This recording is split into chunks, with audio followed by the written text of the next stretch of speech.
Hello and welcome to another episode of the Christian Reeve podcast. Today's guest is an enterprise digital marketing specialist. He's a founder of a company known as DMS Blue. He's an author and he describes himself as being a startup expert. So welcome to the show, Mr. David Somerfleck. How's it going? It's going very well. Thank you for having me on, Christian. I appreciate it. Oh no, the pleasure is mine. Absolutely. I mean, I'm a big marketing guy. I've only had one other business owner on this podcast so far, and it's nice for a change because I have a lot of different creatives, different types of people on my podcast. But one of the things that I don't often talk about with my viewers is like business and stuff. Like I've always been studying this, and obviously marketing is more of a recent thing for me. So it's good to have someone on the show who's in that sphere, and it's good to sort of pick your brain about a couple of things. So yeah. Sure. But yeah, let's just get straight into things. How did you actually get into marketing, and what are the main things that you like about it? Sure. Well, basically, I began in marketing. Well, I mean, I like to give complete answers to people. I don't like superficial responses. I don't think they're helpful. So, I mean, for me, marketing really began when I was in college working on a degree in English. I went to college to be a writer. Yeah, I saw that. Yeah, and while I was in college, I had several internships, which I recommend everybody, if you're a college student, get internships. Just make sure that you either get college credit and or payment. Don't work for free, and don't do it if they're not going to cover your costs for college, okay? But anyway, while I was in college, working toward a BA in English with an emphasis in creative writing, I began studying web design and internet marketing. And this was while the internet, as we now know it, was still very new. So back then we had Yahoo, Excite, Dogpile, which I don't even know if it's around anymore. I should look it up.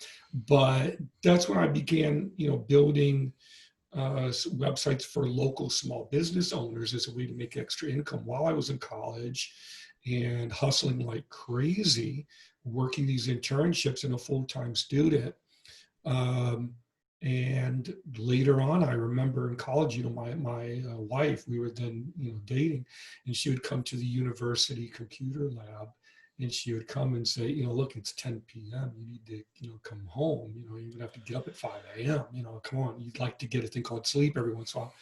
And I found studying code, and I'm not a great coder, I'm a mediocre coder, but I found that studying HTML and JavaScript back then was actually relaxing for me. It helped me sleep because I couldn't really read for pleasure. I was reading Chaucer, Keats, Shelley, Shakespeare, Byron, medieval journalism, and we're diagramming sentences, but I didn't really enjoy it because they had flensed any joy of writing or reading out of me at that point. I was taking some graduate level courses too, just for fun. And so I didn't really enjoy it anymore. And of course, now I'm trying to get back to that. But once I graduated, I looked for jobs at local newspapers, and they all basically said, look, without a master's or some kind of inside connections, you're not getting in. So then I went to marketing agencies. And as someone who was fairly proficient in web design and online marketing back then, because it was still relatively so new, I could go to marketing agencies and work as a copywriter, as an editor, but also say, look, I can build websites for companies that want it at that time. So that's how I got started. And then I began working for different marketing agencies, ad agencies. In between, I would work as a freelancer in consultant and contractor. So I've been around for quite some time. I used to have nice long hair just like you, and then I started getting these things called bills. I hear that.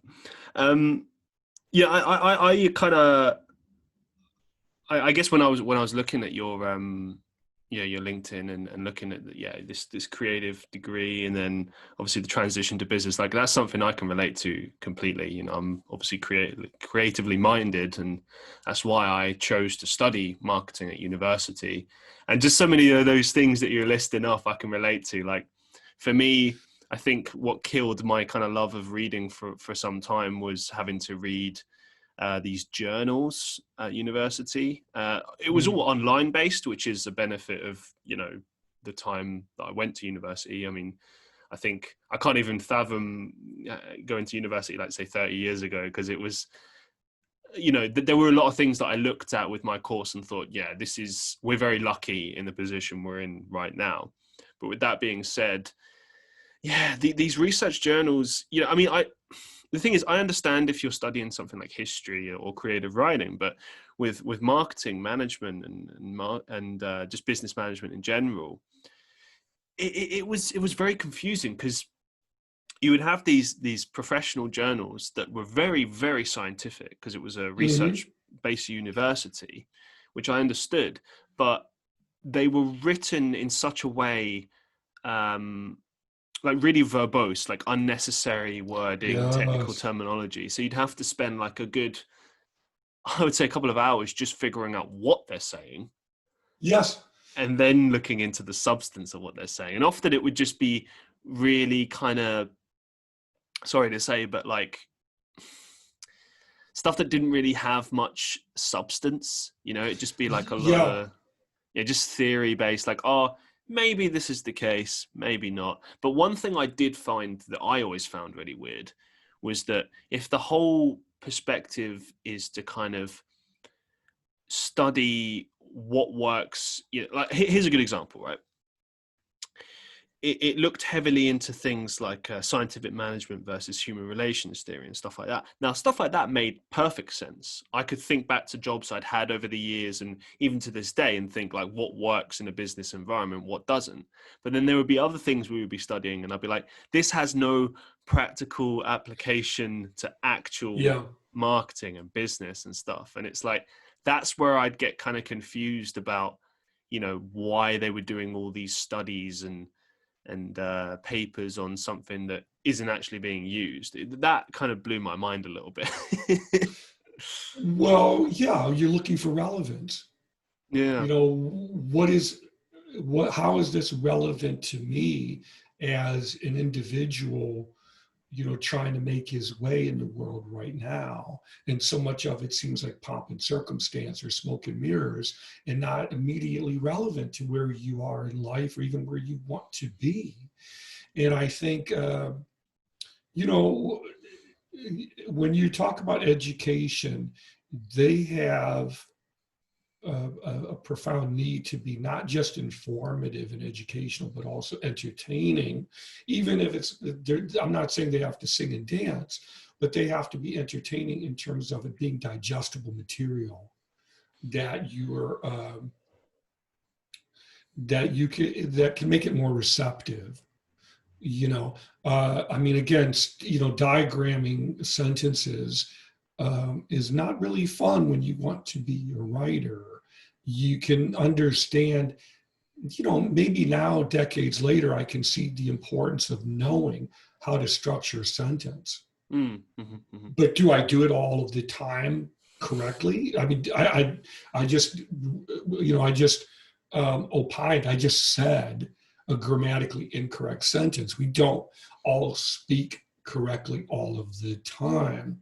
Just as if you wanted to be an actor and you take acting classes and you study speech in movement and posture and lighting, you don't act like that all the time, 24 hours a day. You can't live your life like that. So I think the importance of education is to kind of give you a more depth. Yeah, I completely agree with you on that. I think that like the way that I write to clients and people in emails is completely different to how I speak. And like, I would imagine that if I would speak to people the way that I do in emails, pardon my language, I'll probably end up pissing some people off by doing that. Cause do you know what I mean? It's kind of, it depends. Like some people, And it's not. some people out there that do use these complex terms in everyday conversation, but I'm one of them. I do it all the time. And I have to say, be who you are, yeah, because the more authentic, you hear this term bandied about all the time, every day. Who are you? Who is your authentic self? But let's get real. For the most part, it's a lot of bull. It's marketing yes, collateral. It's one more blog post. It's one more little mini course. It's a lot of smoke and mirrors, pomp and circumstances. They say that is devoid of meaning. One of my favorite old movies is based on a play called Educating Rita. And if you like art films, I recommend it. And it's a great little play with Michael Caine. I forget the woman's name. And he plays an English professor, and he meets this hardworking, tough as nails woman who wants to. She realizes that her life working in hair salons and dating abusive men just isn't where it's at for her. So she's trying to find some other meaning, and it's all about this relationship, but also how she grows as a person by studying the classics. And it's not that fancy phrases. It's all about looking inward and reflecting on what you value as opposed to what you do not, and why. What does this mean about you as a human being? And these are all important questions. So when we talk about authenticity, it's not a cute little catchphrase. So what does it mean?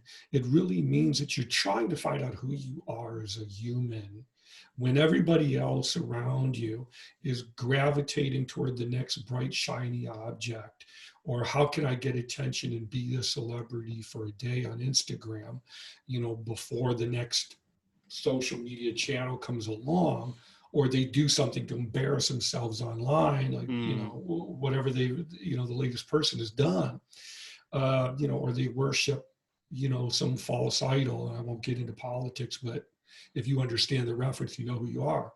But it's all about the more true you are to yourself and who you are, ultimately, the happier you'll be.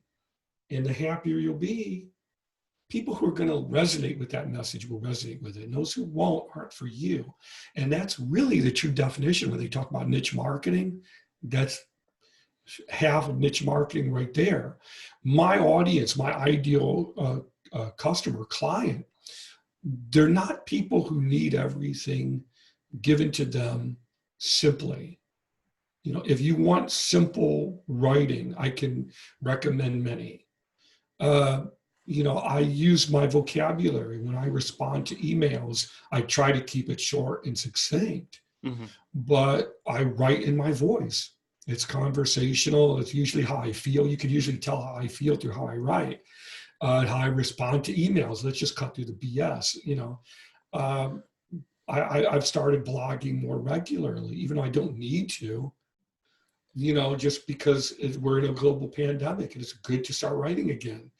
I've rediscovered my love of the writers who spoke to me as a child are the same writers who speak to me as an adult. Why is that? Because I grew up reading them. Hello. I grew up loving Italian food. I'm still going to love Italian food.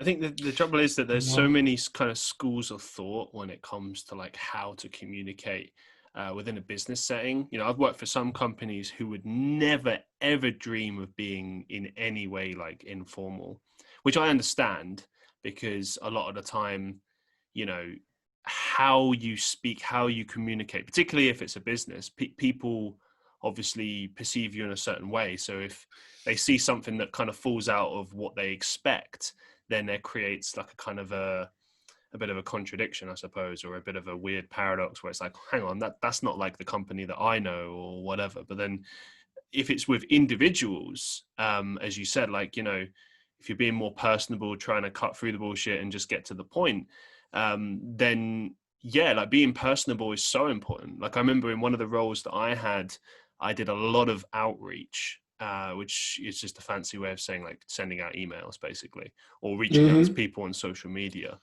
And I found that the most effective ones were obviously where, you keep it short, like you said, and you kind of are more personable. You talk about, okay, like for example, if I'm reaching out to someone on social media, maybe like, let's say I was reaching out to you on LinkedIn, I would Sure. mention a couple of things about your business, something that means something to you. You know, I would try and get a conversation going rather than just straight up be like, here's my proposal.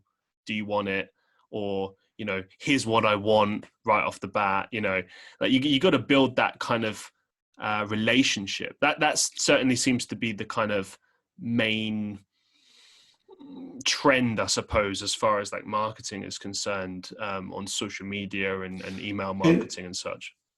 and I would say it's largely ineffective and really quite annoying, actually. Because I The mean, look, personable approach. yeah, it's annoying because it's not who they are. You know, if you're active on let me submit to you, it's all in the execution because I'm on LinkedIn, I'm on Twitter, I respond to almost everyone who contacts me authentically, but I get emails through LinkedIn almost on a daily basis. Oh, I And know what it's you all, mean. yes, it's always a sales pitch. I have this software, I have this tool, I'd like to partner with you. Can we have a meeting? No, we can't have a meeting. I don't know who you are. I've got things I want to do. I've got things, look, I've got books to read. I don't know if I can show you this here on your lovely podcast. There Okay, you there's my go. bookshelf. Okay, I've got Kurt Vonnegut, I've got Philip K. Dick, I've got the great Ray Love Bradbury. him. He's a great Yeah, author. I've got Seth Godin. I've got a dictionary of aphorisms, Joomla, Drupal. You know, I've got books on philosophy. Look, these are other things I want to work on. I don't have time to hear someone's a pitch. You know, it just enough is enough. And honestly, you shouldn't be pitching to me. You should be pitching to a banker or someone at a credit union, not me. Yep.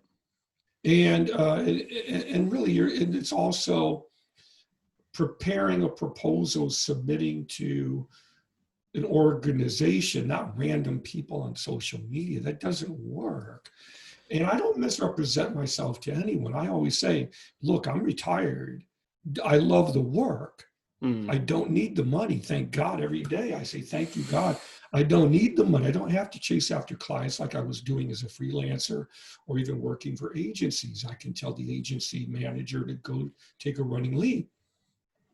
But it's a wonderful place to be that I'm very, very grateful for, but especially now.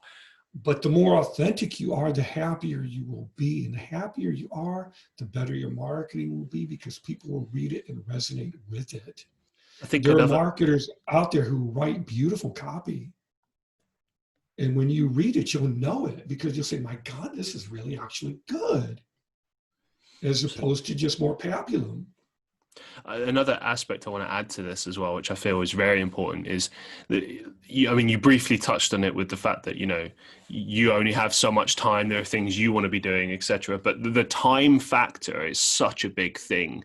I mean, if you think about It like should just, be. yeah, but like how much a person has to do every day, a business has to do every day, like you've really got to factor that in when you're messaging people because, and especially with these pitches, like I get them a lot through LinkedIn, and I'll be honest, like the ones that really irritate me are the sponsored ones in particular. I never read them. It's like you said, there's nothing authentic about it. Yeah. Even when it is authentic, even when it is someone reaching out, like no, seriously, like I don't like how, I know. yeah, it's just like, oh, hey, here's this thing I'm working on. And it's like, why should I care? Like, give me a Yeah. reason to care. Like, invest your time and energy into me, and then maybe I'll invest my time and energy into you. There was an accountant who I thought he was a local accountant, looked like a nice enough person. There was some reason about for connecting. I can't remember what it was. Or maybe he reached out to me, so I connected. Okay, fine. He sends me a video introduction on LinkedIn. He's literally going like this, hi, like that. And I'm thinking, oh my God, I don't know you. Look, if you had sent me a brief message saying, hi, David, thank you for connecting. How are you doing today? Leave it at that. Then I would respond back and say, I'm doing well. Thank you for asking. How are you? Just as you started a conversation amongst adults. Yeah. If you're walking down the street before COVID, nobody would come up to you and say, "Hi, Christian, I'm selling this. Can I schedule a meeting with you?" You'd be like, "Get away from me," right? It's just annoying. And that's why, before COVID, I would go to networking events out of habit. And people would come up and say, "I own the local pesticide company or something. Here's my card." I'm like, "Well, okay, I'll put it in a circular file." If Yeah, they had come up, it's like, that doesn't work. Yeah, like I don't understand, especially at a networking event. Like that's your best chance right there to get a personal interaction, because it's like they don't work. They don't work yeah, but it's because because of that exact reason. Because, like, for instance, if I was going to approach you, they're if I was going selling. to, if I'm going to come up to you at that event, I'm going to strike a conversation. I'm going to say, "Hey, really enjoyed your talk. This, blah blah blah." We get talking, and then maybe halfway through the conversation, you might ask me about what I do, or maybe there's like a sensible area where I can drop it in, and then it's like, "Oh, hey, I'm going to remember this guy, and I might even contact him later because there's a personal connection there." Whereas if it's just like, "Oh, hey, here's my card," it's like, I'll add that to the other 50 cards I've got. And you know what? Before COVID and everything, and before I officially hung up my hat, when I was active, when I got, let's say this, as an independent person, not working for marketing agencies, when I enrolled the most clients, when I met the most people, when I did the most effective networking, and when I made the most money, really, other than working with clients as an independent, was when I was teaching all-day boot camps and workshops, at your local library. I would teach 4-hour boot camps. And I would, and yes, I would have my glass of Red Bull or Rockstar, and they were quite exhaustive. But the reason I did 4 hours was because morally I felt that, look, I can charge basically whatever I want and feel justified in so doing. If I charge $200 or $150 or 99.90, $99.99 special, I felt justified in doing it because I knew that the information imparted was valuable. It was exhaustive and exhausting. And in between, people would come up to me and say, "I have questions, or I have concerns, or I'm just not sure. Can I give you my card? Can we talk later?" I'd say, sure, put it in the fishbowl, because that's what it was there for. Okay. And we also had email addresses. We also had all this other information. So if someone said something to me in passing, I could say, "That's fine. Give your name to my lovely wife in the back there, and we'll get in touch.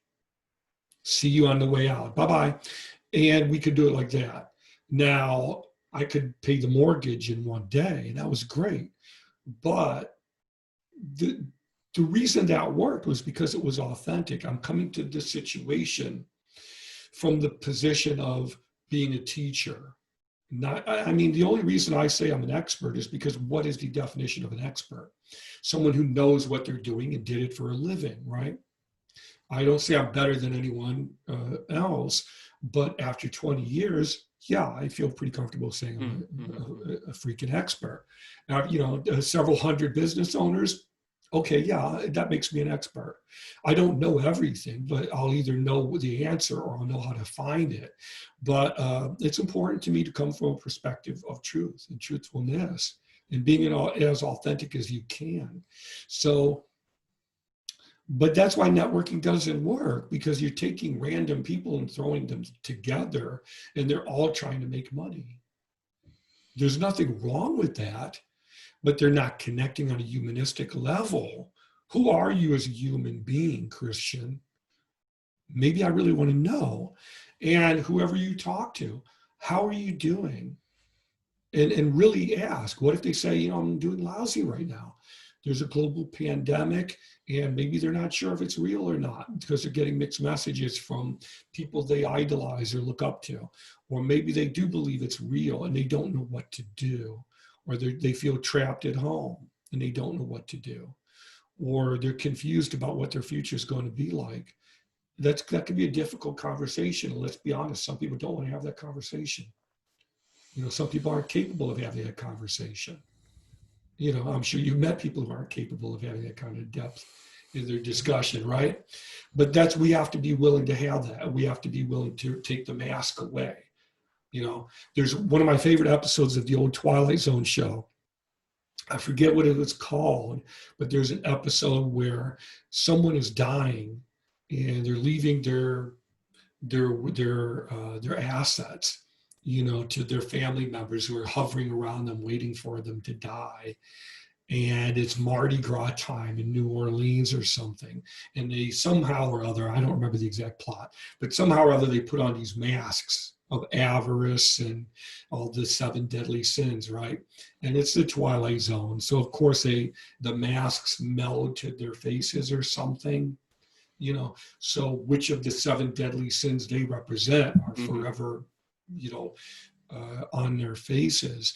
And we have to be willing to take that mask off and be vulnerable. And if you really want to be authentic. So, I tell everybody, who I am and what I do and how I work and why. And there's no question anybody could have that I don't have an answer for. And if you don't like the answer, that's perfectly fine. I'm not for you. God bless you. Have a nice day. I don't want to work with someone who can't see through that, and that gives you're coming from a position of strength, real strength, not bench pressing 300, but a different type of strength that I would posit is much more important. I write the way I speak. I remember when I started in, I don't know if it was when I was studying my degree or when I first started working in marketing, but I think everyone goes through that initial stage of being inauthentic. I mean, it's not necessarily inauthentic, but it's kind of like, you're trying to put on the best version of yourself, you know what I mean? And it all extend to everything, not just business, but, like in a relationship or something, in a friendship. You always try and put on the best version of what you imagine the other person is going to like. But obviously, as we've discussed, that's the wrong thing to do. But there's almost like this expectation. So say that again. There's a middle ground, Christian. Was it the Greeks who talked about the golden mean, not too high, not too low? Right. Yeah. But like what I was going to say is that there's like, I felt at least there's an expectation from companies. Like I still feel it. Like, I've been unemployed for quite most of this year now. Well, let's change it. And let's change it. No, I'm working on it. But no, but hear me out. Like in that time, obviously I've been freelancing for like 2 years now. So I've always been hustling, doing stuff. And one of the things that I did was I changed, and I did this a couple of years ago, but I've really done it now, which is where if I'm talking to a company, if I'm talking to people on the phone, if there's an interview, if there's any kind of a situation like that, what I do is I'm just very honest with what I want, what I expect, what I can do. I just cut through to the point. And what I've noticed is that like probably 30% of people I speak to reciprocate that. They like the honesty. They like that. They put their guard down a little bit and you get somewhere. But the wider 70% are like shaken almost, like you've rattled the cage, like, well, you're not acting in the agreed manner that we're all supposed to act. What is this? Oh, you're not professional. And it's like, and then no, it won't work. But the reality is, if it won't work for a reason, and it's a good reason. They're not feeling what you're sending out. That's perfectly fine, right? I met women before I met my wife who said, look, I don't like tall, skinny, bald-headed guys who talk too much. Right. which is fine, and it's ABC. But here's the thing: when we talk about finding gainful employ, again, the more authentic you are, the happier you'll be. Right. But also the types of positions that you apply for will be more in line with who you really are as a human, Yes. as a biped in this world trying to find your way. Don't apply for jobs as a copywriter if you really love editing. Don't apply for editing jobs if you really would rather teach English to cute little kids in China. Let's be real. But it's like But let me take the it. same job though will be different in different companies depending Oh, on that absolutely. attitude. You know, because some of them Absolutely. are like kind of you know, as we've discussed, a bit more personable, you know, authentic. Whereas I feel like the wider majority, and this is kind of what I'm trying to say, is like there's this like farce in business. I feel like this kind of people label it as professionalism, But but it's not. yeah, it's like pseudo. It's like this big lie that everyone participates in. And like I remember seeing it very clearly when I was in my second year of university. I'll never forget this. I was in the lecture hall. I was looking around at everyone, and you know everyone's dressed in suits. Everyone's dressed. That's just what people did, right? That's fine. But like there was a wide majority of people that were almost like drone-like, and those same people that have Yes. gone right from kind of university into their career paths, like if you try to kind of introduce them to anything other than the agreed upon path or the kind of agreed upon way that one should act and do business, Yeah. it's like they don't get it. They think it's like almost beneath them or like out of too far out of the box, too left field, something like that. I don't know, like Yeah. if you know what I mean. When I was in college, I remember I had two very, very different professors. Okay. And I don't remember their names, and I wouldn't say them if I did, because at this point they're probably passed away. I had one professor who can't remember what he taught. I think it was medieval journalism, maybe. So anyway, I had two different professors. So this one professor, and again, I was a lot younger, so I'm experimenting with my vocabulary. I wanted to be the best writer that I could be. So my responses to these essay questions were quite long. And I used an expansive vocabulary that would probably make, H.P. Lovecraft blush. Um, so I had quite an expansive vocabulary. He started marking words. He would take off 10 points if I used a large vocabulary word. And so I remember my final exam, he gave me like an F. And I said, whoa, whoa, whoa, wait a minute here, tough guy. This isn't working. I know the answers. You can't do that. So I went to the dean and I showed him the booklet that they give you. And I said, this is not appropriate. The answers are correct. You can't tell me they aren't. We can document this. And I said, you can't take off 10 points because you disagree with how I write. So I went back like 4 or 5 times. Each time I went back, they agreed and added an additional 10 points. So I finally went from being an F to a B plus. And I said, I'll leave it at that. I made my point. But this is 100% true. I used words such as anti-disestablishmentarianism because I wanted to write in a flowery way. I was enjoying writing. So, but he would drone on and on and on. And I'll be very honest, I slept through most of that semester because, Yeah. because A, he made me go to sleep Yes. or fall into a narcoleptic stupor. But I knew what he was talking about. Yeah. I knew the answers. It was quite simplistic material to me. Then I had another professor who taught Shakespeare. He was extremely flamboyant, extremely. He loved to dress to the nines back then. In the college class, he would come in with a beautiful silk tie, a rolling silk scarf, a flowery silk scarf. Oh, beautiful attire. Like Peter O'Toole. Great. He was so flamboyant that you came into class saying, boy, I can't wait to see what this guy does. It's like an acrobat in a polio board. He would just prance all around. He made it entertaining so that you could stay awake and enjoy the class. What did I, from the Shakespeare class, I really absorbed the passion. It was communicated to me. The other professor, I don't even remember what the hell he taught. You know, Yeah. the inauthenticness, that journey inward is what we're trying to get at. But when you talk about these agencies and these employers, they're looking at people as assets. There's that term human capital, human resources, that is dehumanizing. And they don't see you as a human per se. They see you as a cog in the machine. Well, we need this collateral created. They call it marketing collateral. I like to see it as writing. You know, I don't see a blog post. I see it as a brief article, you know, or even a dispatch to the world where I am at this point in my life, in this point in time. You know, that's what they're doing. So that's why you apply for positions, but you don't even get a response. Or if you do, it's tepid at best. Because look, they promote from within 99.9% of the time. It's not a reflection of you. It's a reflection of humanity at this time. They promote from within most of the time. They hire based on who they know, who they like.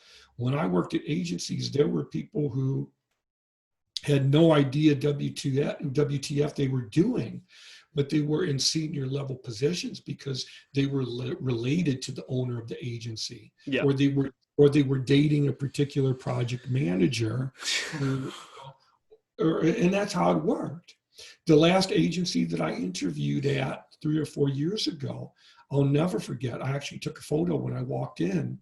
When I walked into the agency, I took out my phone. I took a photo of the photograph in the lobby, and I texted it to my wife, and I said, don't think I'll be getting this one, but I'll go to the interview anyway.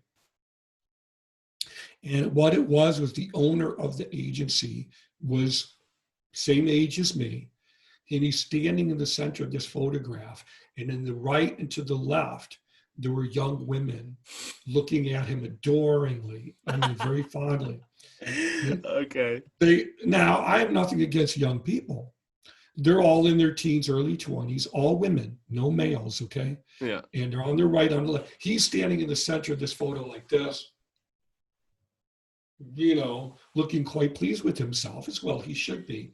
And they're looking at him adoringly in the center. And I'm like, if this doesn't communicate narcissism, I don't know what does. And then we went on to the interview, you know, where again, I was interviewed by 2 people in their 20s, which again, nothing wrong with that. But I'm coming at this from a different perspective in life and from experience. So, okay, let's see how this goes. And then the founder comes in and he's looking at his phone. He's getting up every 10 seconds. If I had met him outside of the interview scenario, I don't think I would have punched him in the nose, but I probably would have said, you and I don't have much in common. I want to ask you a quick question about this because I find this Absolutely. quite interesting. Please. I remember years ago hearing a statistic, and I don't know if this is actually accurate or not, but in my experience, I think it is. They say that in the first kind of 10, 15 seconds of an interview, the decision has already been made, and it's typically because of looks, vibe, as you say, like if they like the person, etc. When you walked into that room, like obviously, you know, I've had the same thing where you walk into a place, you're like, yeah, I'm not gonna, either I don't like this job or they won't employ me, but you do it anyway because you're there and it's, you know, why not? Like maybe you'll gain something from it.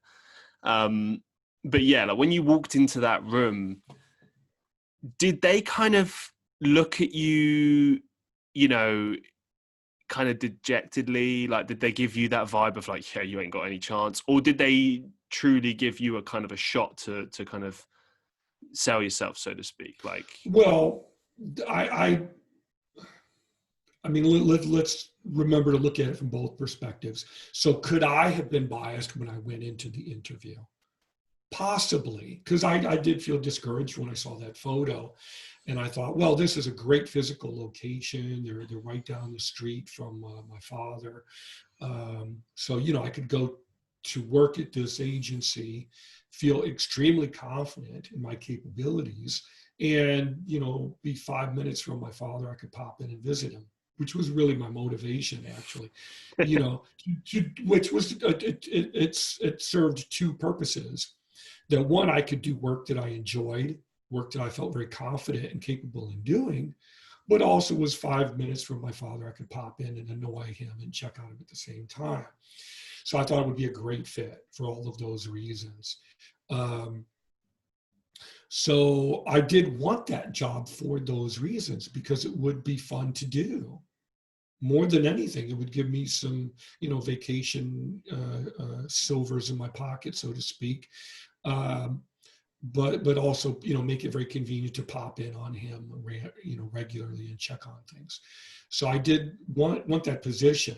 Now, when I went in for the interview, when you see the founder of the organization checking his phone every few seconds, getting up and leaving actually, and then coming back 3 or 4 times during the interview, you could tell he's completely disinterested. Now, look, as 2 adults with almost equal experience. Here he was the head of an agency that his family had given him over the course of several generations. And here I am, someone with at least equal experience, if not more, with either equal experience working for agencies, maybe a few years more, maybe a few years less, who knows, depending on our paths.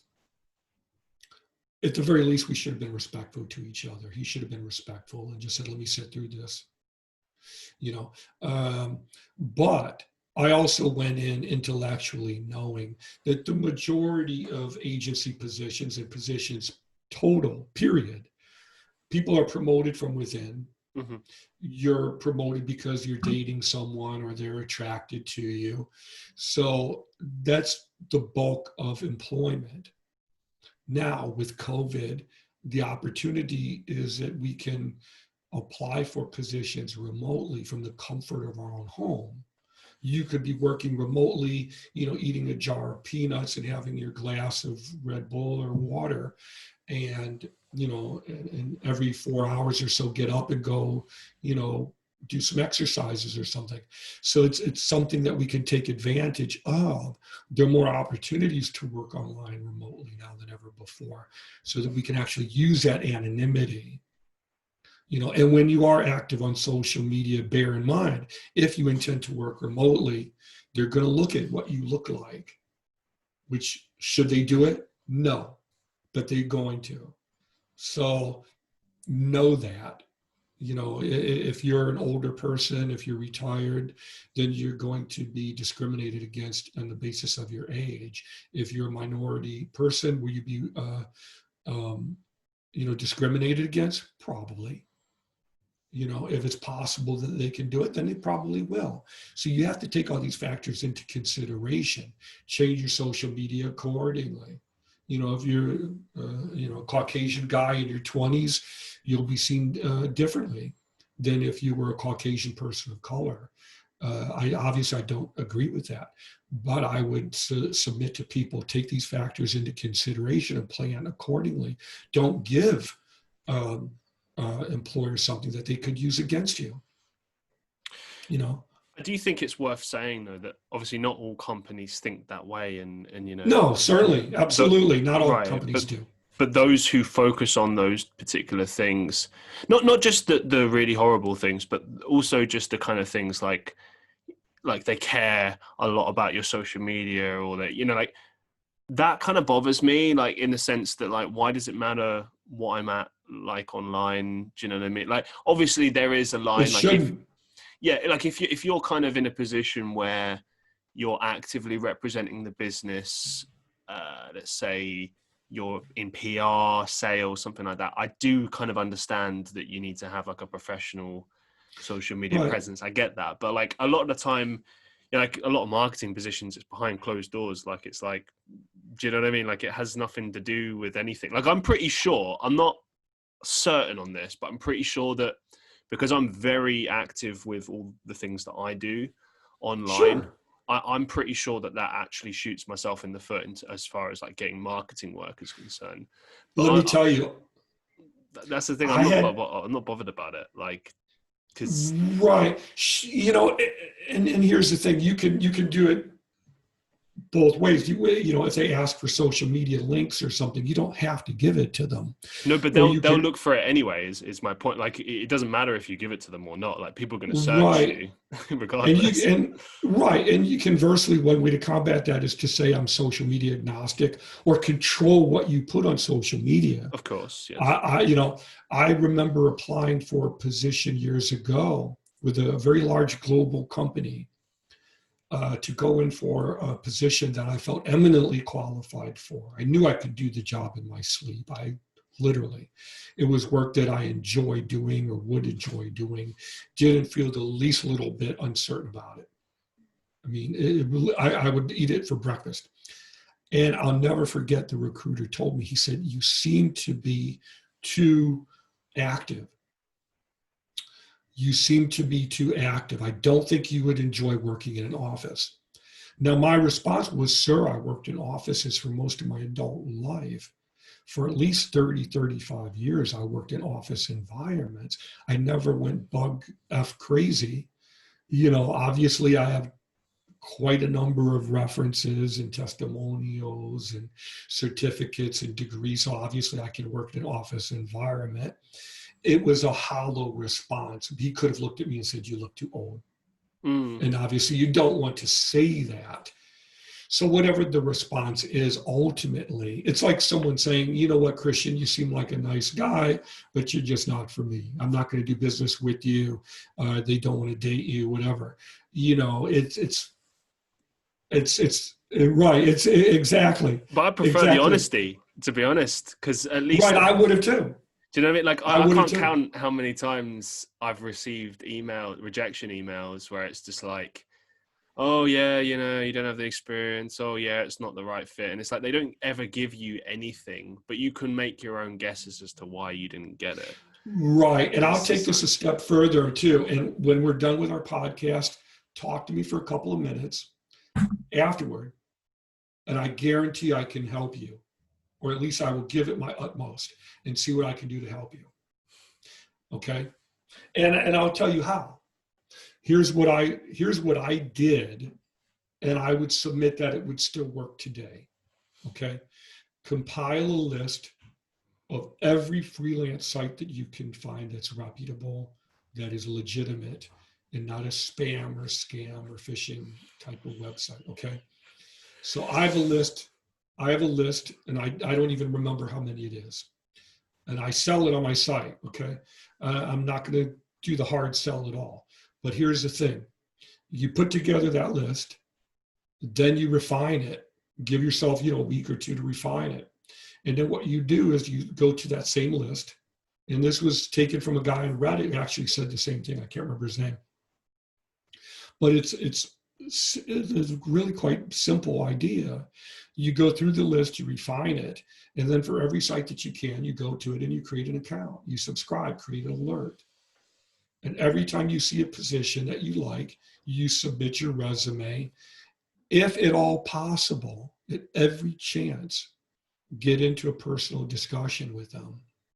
This is the thing as well, for my personal experience, because right. I've done because this. Because they hire who they, right. I remember I had an offer from an agency that, I'll tell you, there are two offers I had from agencies that I rejected. And I'll tell you why. There was one agency I went to, this was maybe 10 years ago. I don't remember when this was, but this was an agency while I was in Denver. And they had open houses. In marketing, we used to call them farming. We called them farming events because they were literally farming out for talent. And so anyway, I learned to go to these open houses. Now, they don't do them now. Maybe a year or two from now, when people recover from COVID and they have decided it's real or not, and they'll wear a mask or they won't, or they get vaccinated or they won't. But a year or two from now, it'll come to some kind of conclusion. And anyway, they had these open houses all over the Denver area. And you go to the open house and you would see guys playing pool. They would play darts. You'd see them walking around drinking, carousing, and hitting on each other and so on. Now, I knew, as someone not in my 20s, I'm going to stand out. Plus, I'm bald-headed. So if I wear a ball cap, maybe I'll fit in a little bit better, wear a plaid shirt. And so I'd go there, and I knew that I don't know these guys. I don't really have anything in common. I could go there, get something to eat, try to strike up a conversation. Here's what I did.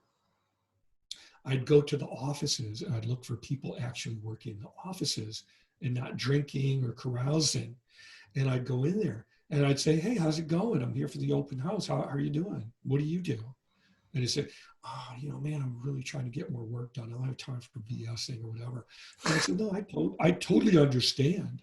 I totally get it. I would legitimately really like to learn more about what you do and talk shop and learn more about this company. Do you think maybe we could jump on a Zoom call, or maybe I could come by here sometime and take you out for a cup of coffee? Would you be amenable to that? And if I said it like that, usually they'd say, yeah. Mm-hmm. And I said, well, great, let me get a card and I'll get in touch with you. And maybe I could take you out for lunch in a day or two. I'll take you wherever you want to go. As long as it's not a 5-star hotel, I'll take you anywhere you want to go. And I had a few offers from that. And then you talk to them 2 or 3 times. Invite them out to play pool with you at a local pub or something. Now, do it authentically, because if you don't like the person and you think they're, a jerk or something, don't do it, right? Yeah. I did that a few times and I got offers. They would offer me the job. And there was another offer where I knew a guy who knew a person who worked at an agency. And he said, let me make a call because they need people. I interviewed with one of the founders of the agency. This is one of the founders of the agency. She could not explain to me what SEO was when we talked. Oh, wow. She didn't know. That's amazing. She knew what e-commerce was, but she didn't know that you could charge for services or take reservations for consulting appointments using e-commerce. And she was one of the owners of the agency. Right.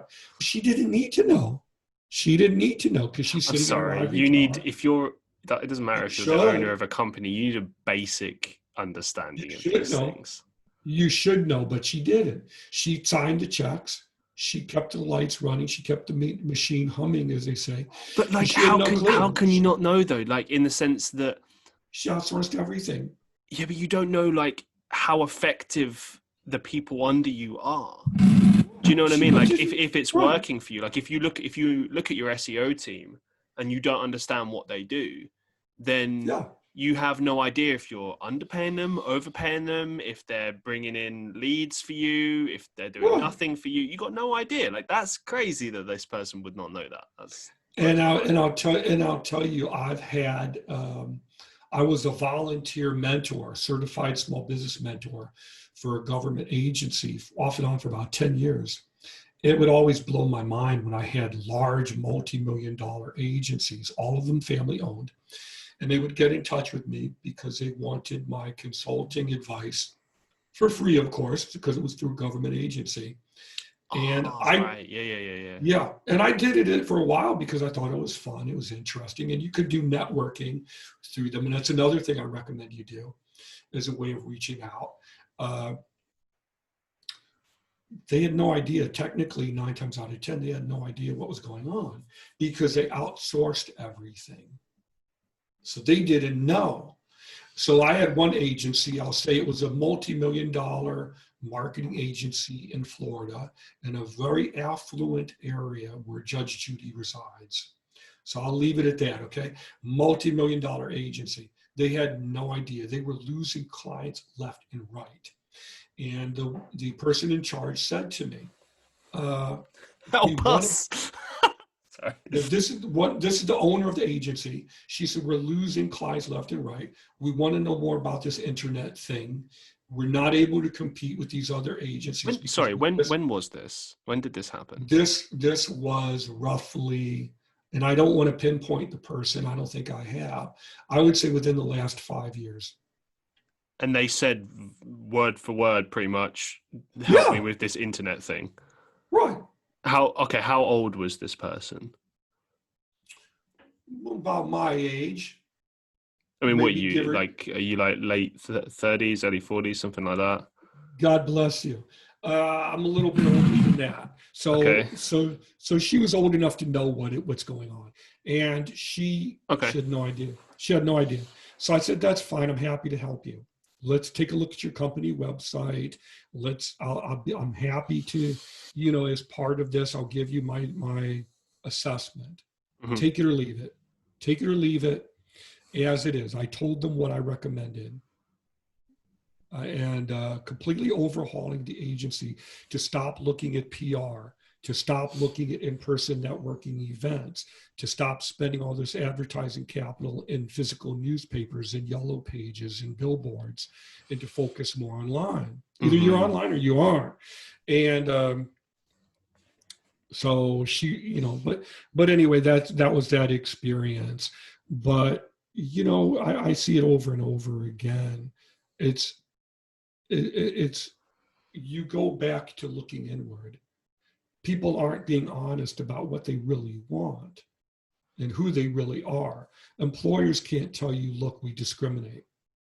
But they do. They can't tell you that. It's illegal. So they make it look like they know they're trying to hire.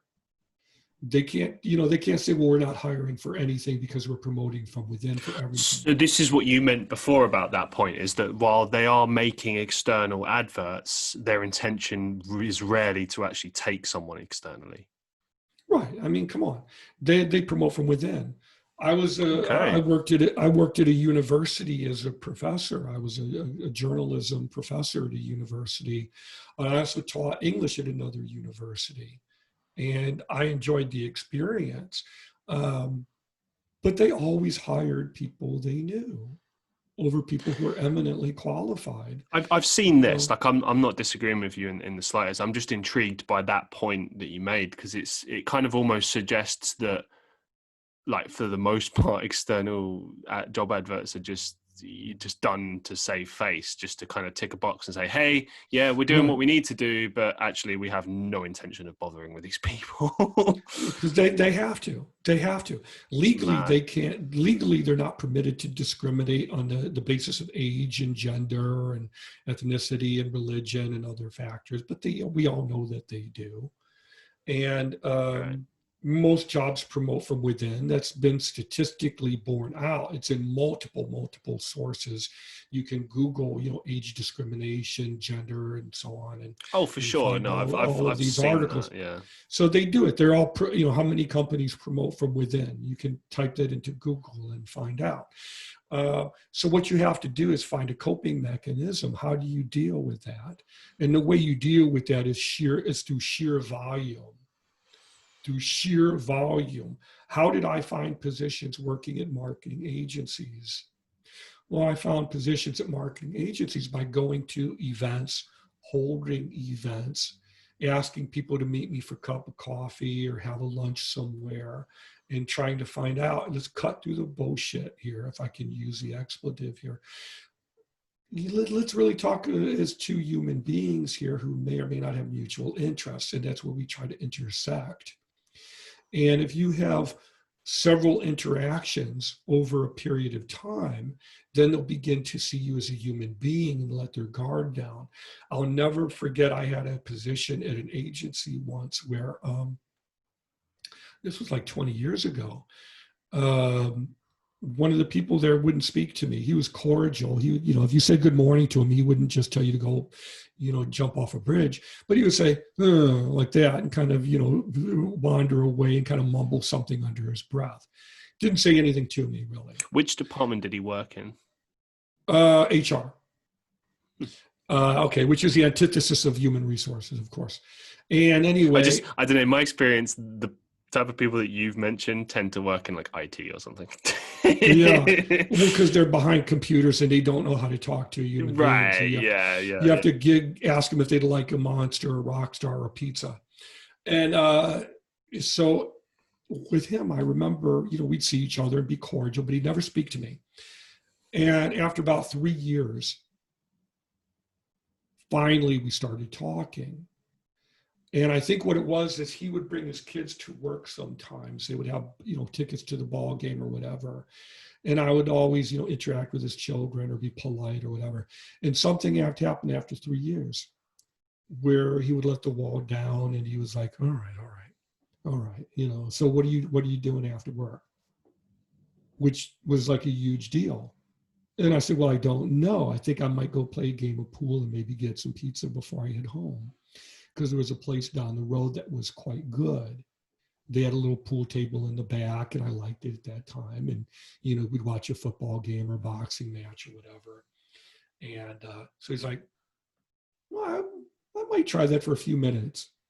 And I said, all right, well, all right, follow me and go see what it's like. And we'll see if I, This is like you're talking to someone that's just like never interacted with the person before. Just like, this is what happened. And so it's been about 20 years later, and we still keep in touch. Cool. He still sends me messages on Facebook and everything. And he's a dear friend.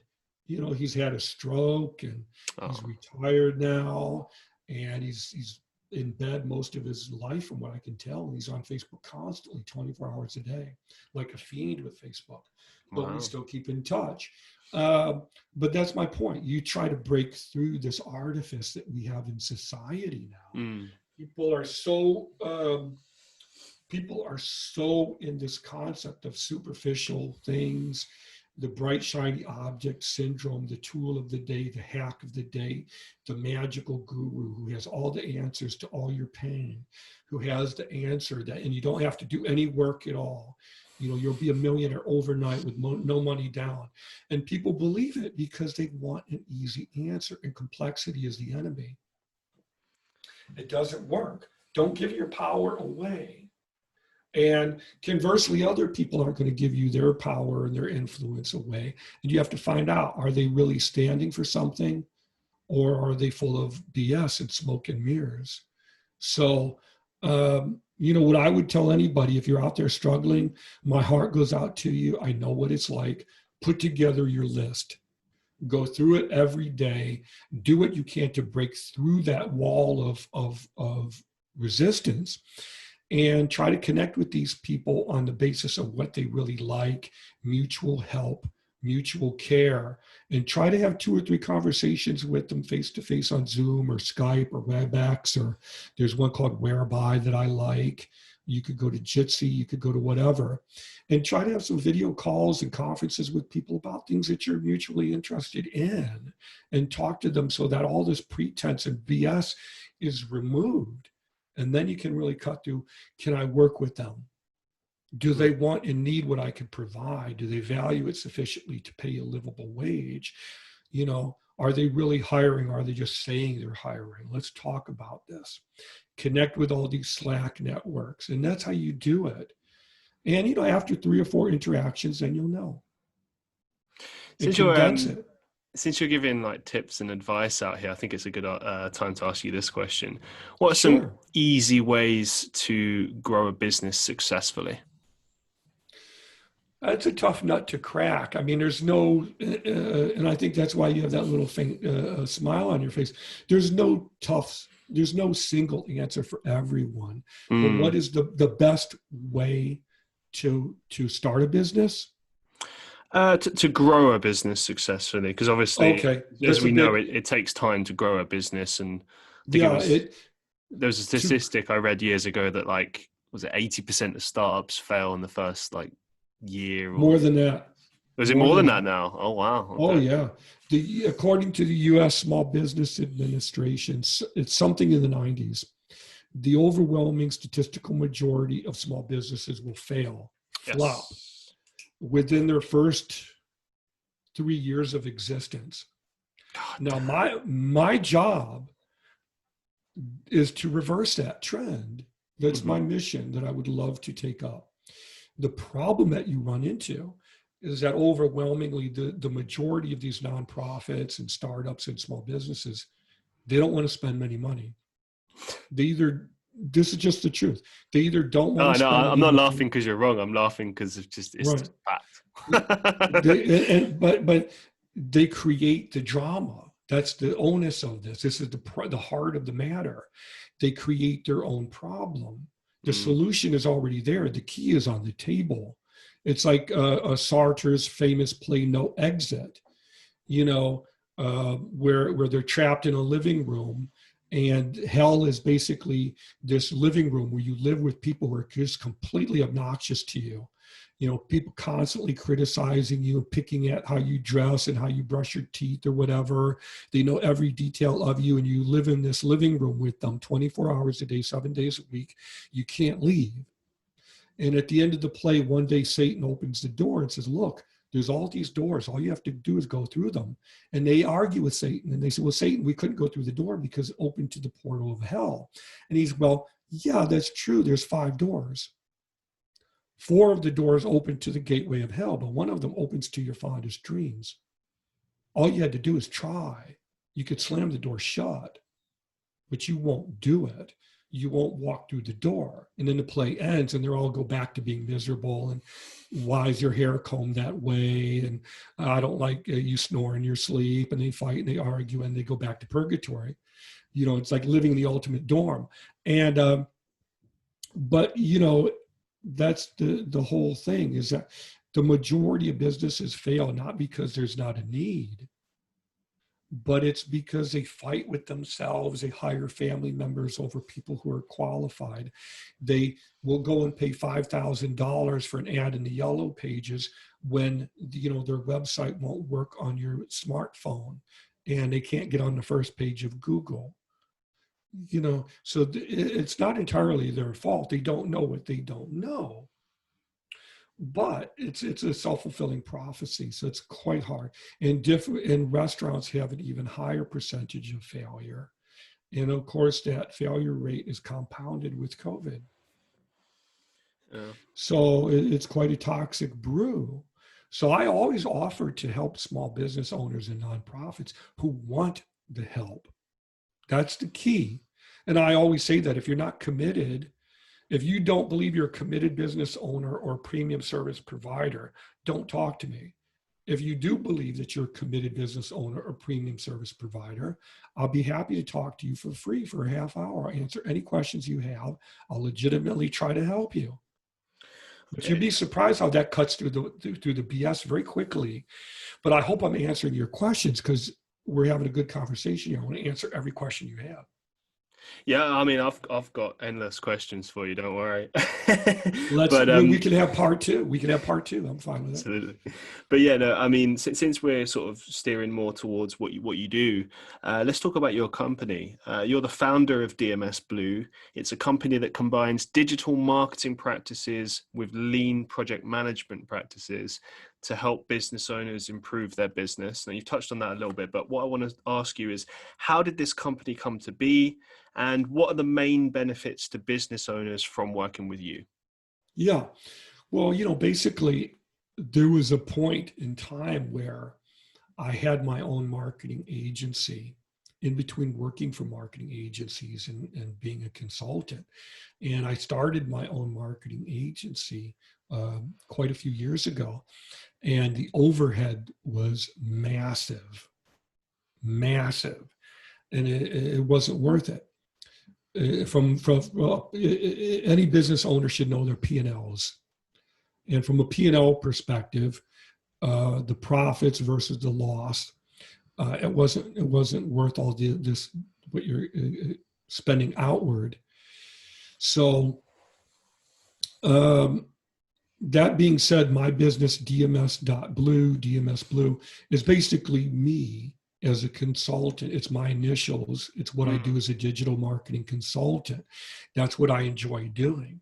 So what so many people in web design and SEO and social media, they're missing out on what is a holistic approach to marketing, which is, in my view, what it should be, is you have to look at the big picture.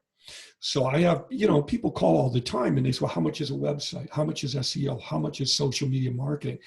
Like they're buying kumquats at the grocery store. It doesn't work that way. You're not buying, a pair of glasses. And even then, you still have to get your eyes examined every couple of years and get a new pair. I might outgrow your suit. Things need tweaking and adjusting and fine tuning. So you kind of work on a case by case basis then whenever people come to you. To be effective, you have to. Not all women are the same. You're not going to want to date every woman in the world. They won't be a proper match for you, and they'll be exhausting. It's a good way to kill yourself prematurely. But you have to look at each business individually because each business is unique. Your one business A is not going to have the same problems as business B. Business A may want to sell a location. They may want to increase donations to a nonprofit organization, whereas business B they may want to have more subscribers, or they may want to have more members at a gym during a pandemic. And that's going to be particularly difficult. And they need to go in different directions. My God, how many yoga studios have shut down right now because they refuse to pivot? They should be offering classes online. I remember my wife loves yoga. She was looking for yoga classes online. We couldn't find any. It's mad to think about, isn't it? Like, We how couldn't do those find any. people? The craziest thing about that as well is that a lot of those people have physical places, right? Which I understand you have to pay and stuff, but like, surely you would just sell it or something like that and just do everything online. Take advantage of the situation and reinvent your business model. Well, you actually, if you already are renting a yoga studio, hello, there's beautiful space right there. Oh, yeah. I mean, sure, you could record out of that, or like what I'm saying is that you could completely eliminate your overheads, do it from home, Yeah. go online with it. Do you know what I mean? Like, there's so many benefits to doing that. Like, Well, of course, every restaurant should be, every restaurant could be having cooking classes in their kitchen and doing it virtually. or going takeaway. You know what I mean? Like, Right. You should offer takeaway, curbside pickup, delivery to your front door with Uber Eats and DoorDash and all these other services. Statistically, most do not do that and will not do it. You could have cooking classes that you put on YouTube or that you sell. You could sell cooking classes. You could have recipes and have video blogs on YouTube and in Twitter and Pinterest on a daily basis and promote your special sauce that you ship all over the world and partner with eBay and Amazon. But there has to be a desire to do that. Most of them don't have the desire because change hurts. And then if you have the desire, you have to have the capability. Mm-hmm.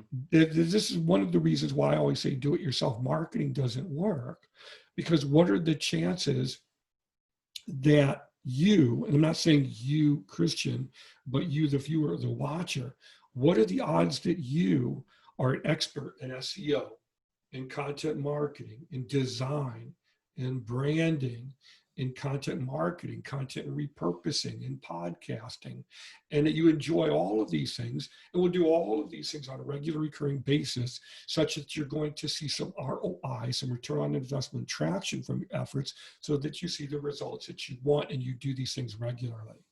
What are the odds that you're going to be good in all of these things, able to do all of these things? Come on. And you're going to know how to do all of these things. And if you use your Wix or Weebly or Squarespace or WordPress.com do-it-yourself free template, that's not going to work to get you number one in Google overnight, because these are empty vessels. And I'm not talking from a spiritual perspective, although I am.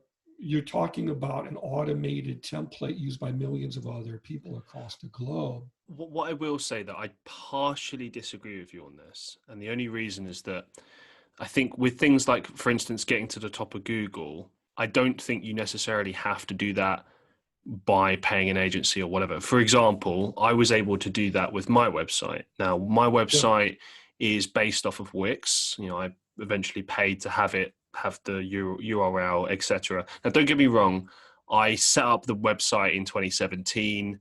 I didn't put any money into it for a long time. But the point I'm trying to make is that I did a lot of stuff as far as like social media, link building and everything online to get it like organically to push up. And so through the course of the last 3 years, I've managed to get it to the second entry, sometimes the first entry. It depends how it sorts it, but generally it's first or second. And then I'm under like Christopher Reeve, i.e. Superman, which is fine. I'll be second to Superman. But point is, it's organic. It was done without money. So I think that it does largely depend on what your brand is. If we're talking a business, okay, that's different. But if it's like a personal brand or a name, or I think it really depends. Like, it depends on your level of expertise, how much time and effort you're willing to put into it as well.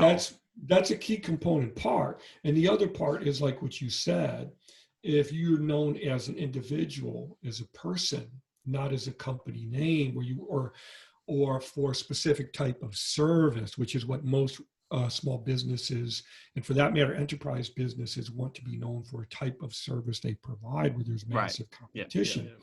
You know, how many people are competing in SEO for Christian Reeve? Could be a lot, could be many, could be a million people. I don't know. But for most small businesses, they want to be known for whatever their business is: accountant, Italian restaurant, shoe repair, local pub down the street, dentist, doctor, lawyer, what have you. They want to be recognized for a specific type of service or product. So it's much, much more competitive. And that's where they're going to need someone to come in and go, okay, I know what the SEO should be. I know how to implement that. And I can also coordinate that with these other factors as you articulated, such as social media, content marketing, content repurposing, on and on and on. You know, if you're a lawyer, for example, you know, you have to really be very particular with your SEO, because every city is going to have how many lawyers in it? You know, quite a few. There's going to be competition for the type of law that lawyer practices. So will their website have their area of specialty highlighted in the right place in that tab where it should be? So that's why you go to a specialist for special help. Just as, you know, I don't ask my mechanic where to go for the best pizza. I don't ask the pizza, you know, the Italian master chef to fill a cavity. You know. So essentially, that's what we're saying that DMS Blue is. It's an opportunity to reach out to a specialist. As you said, you've got over 20 years worth of experience in various different fields.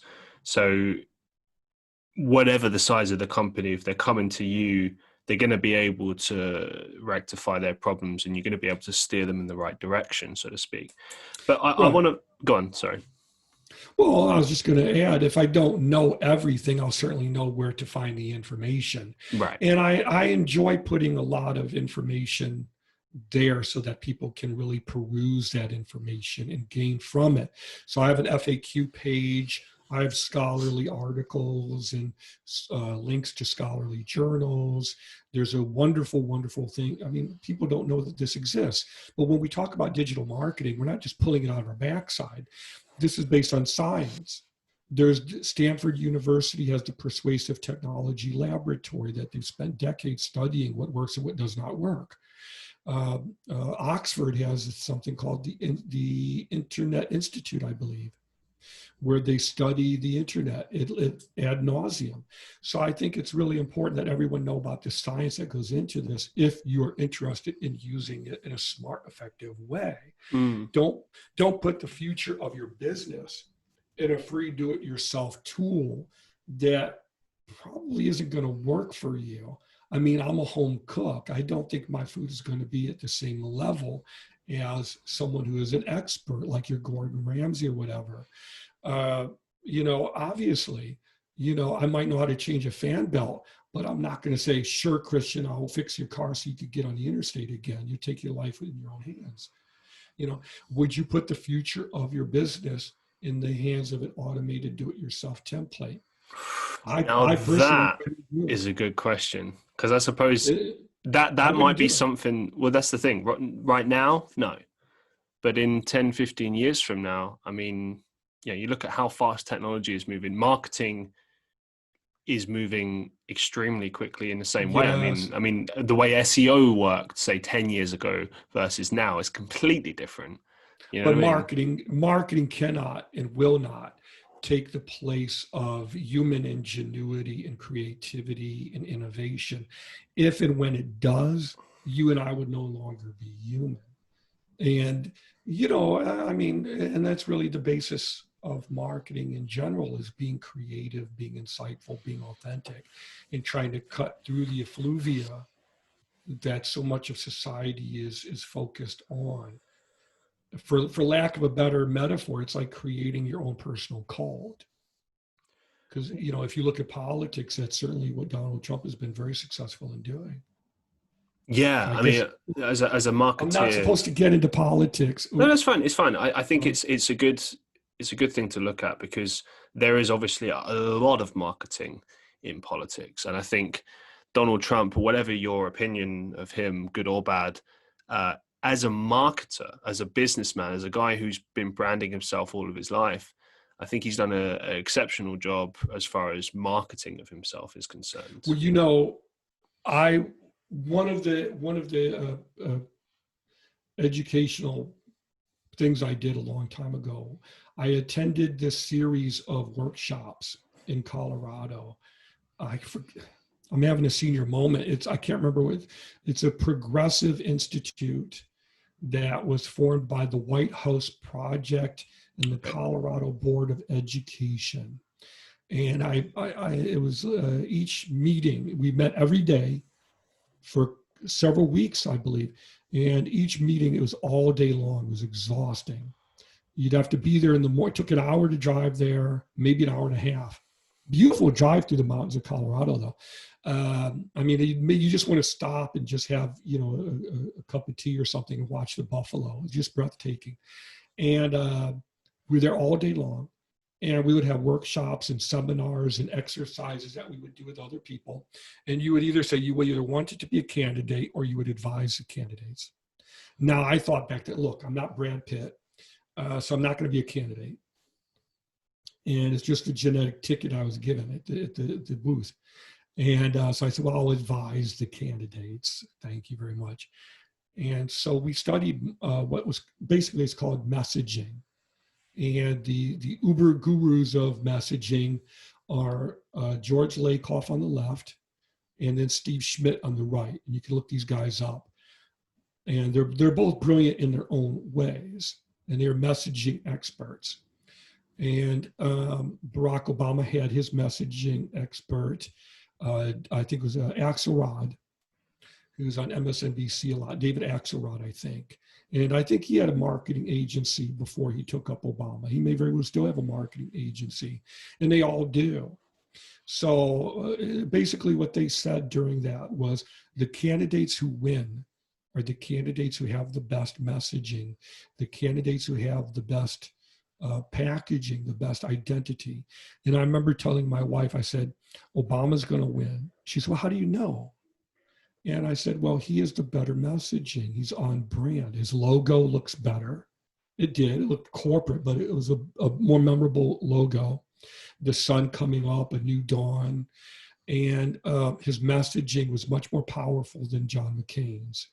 John McCain's message was, or his brand was, hey, look, I'm a war veteran, a war hero. I was taken hostage and, you know, horribly, you know, tortured and beaten, a noble person. And that was his brand, you know, war hero. Obama's message was a new dawn, a different way, a different path for America. Hope, yes, we can. You know, hope for the future, hope for people who didn't look like you and I. You know, people who had brown skin, who knew what it was like to get the short shrift. So he was young, he's skinny, he walked around smoking, he was young and hip and cool. You know, everybody was like, wow, he's young and hip and cool. This is exciting, you know.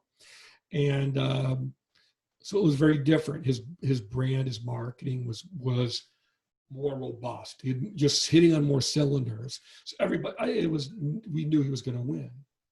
You could repeat what his messaging was, you know. So did he create a cult? To some extent. To some extent.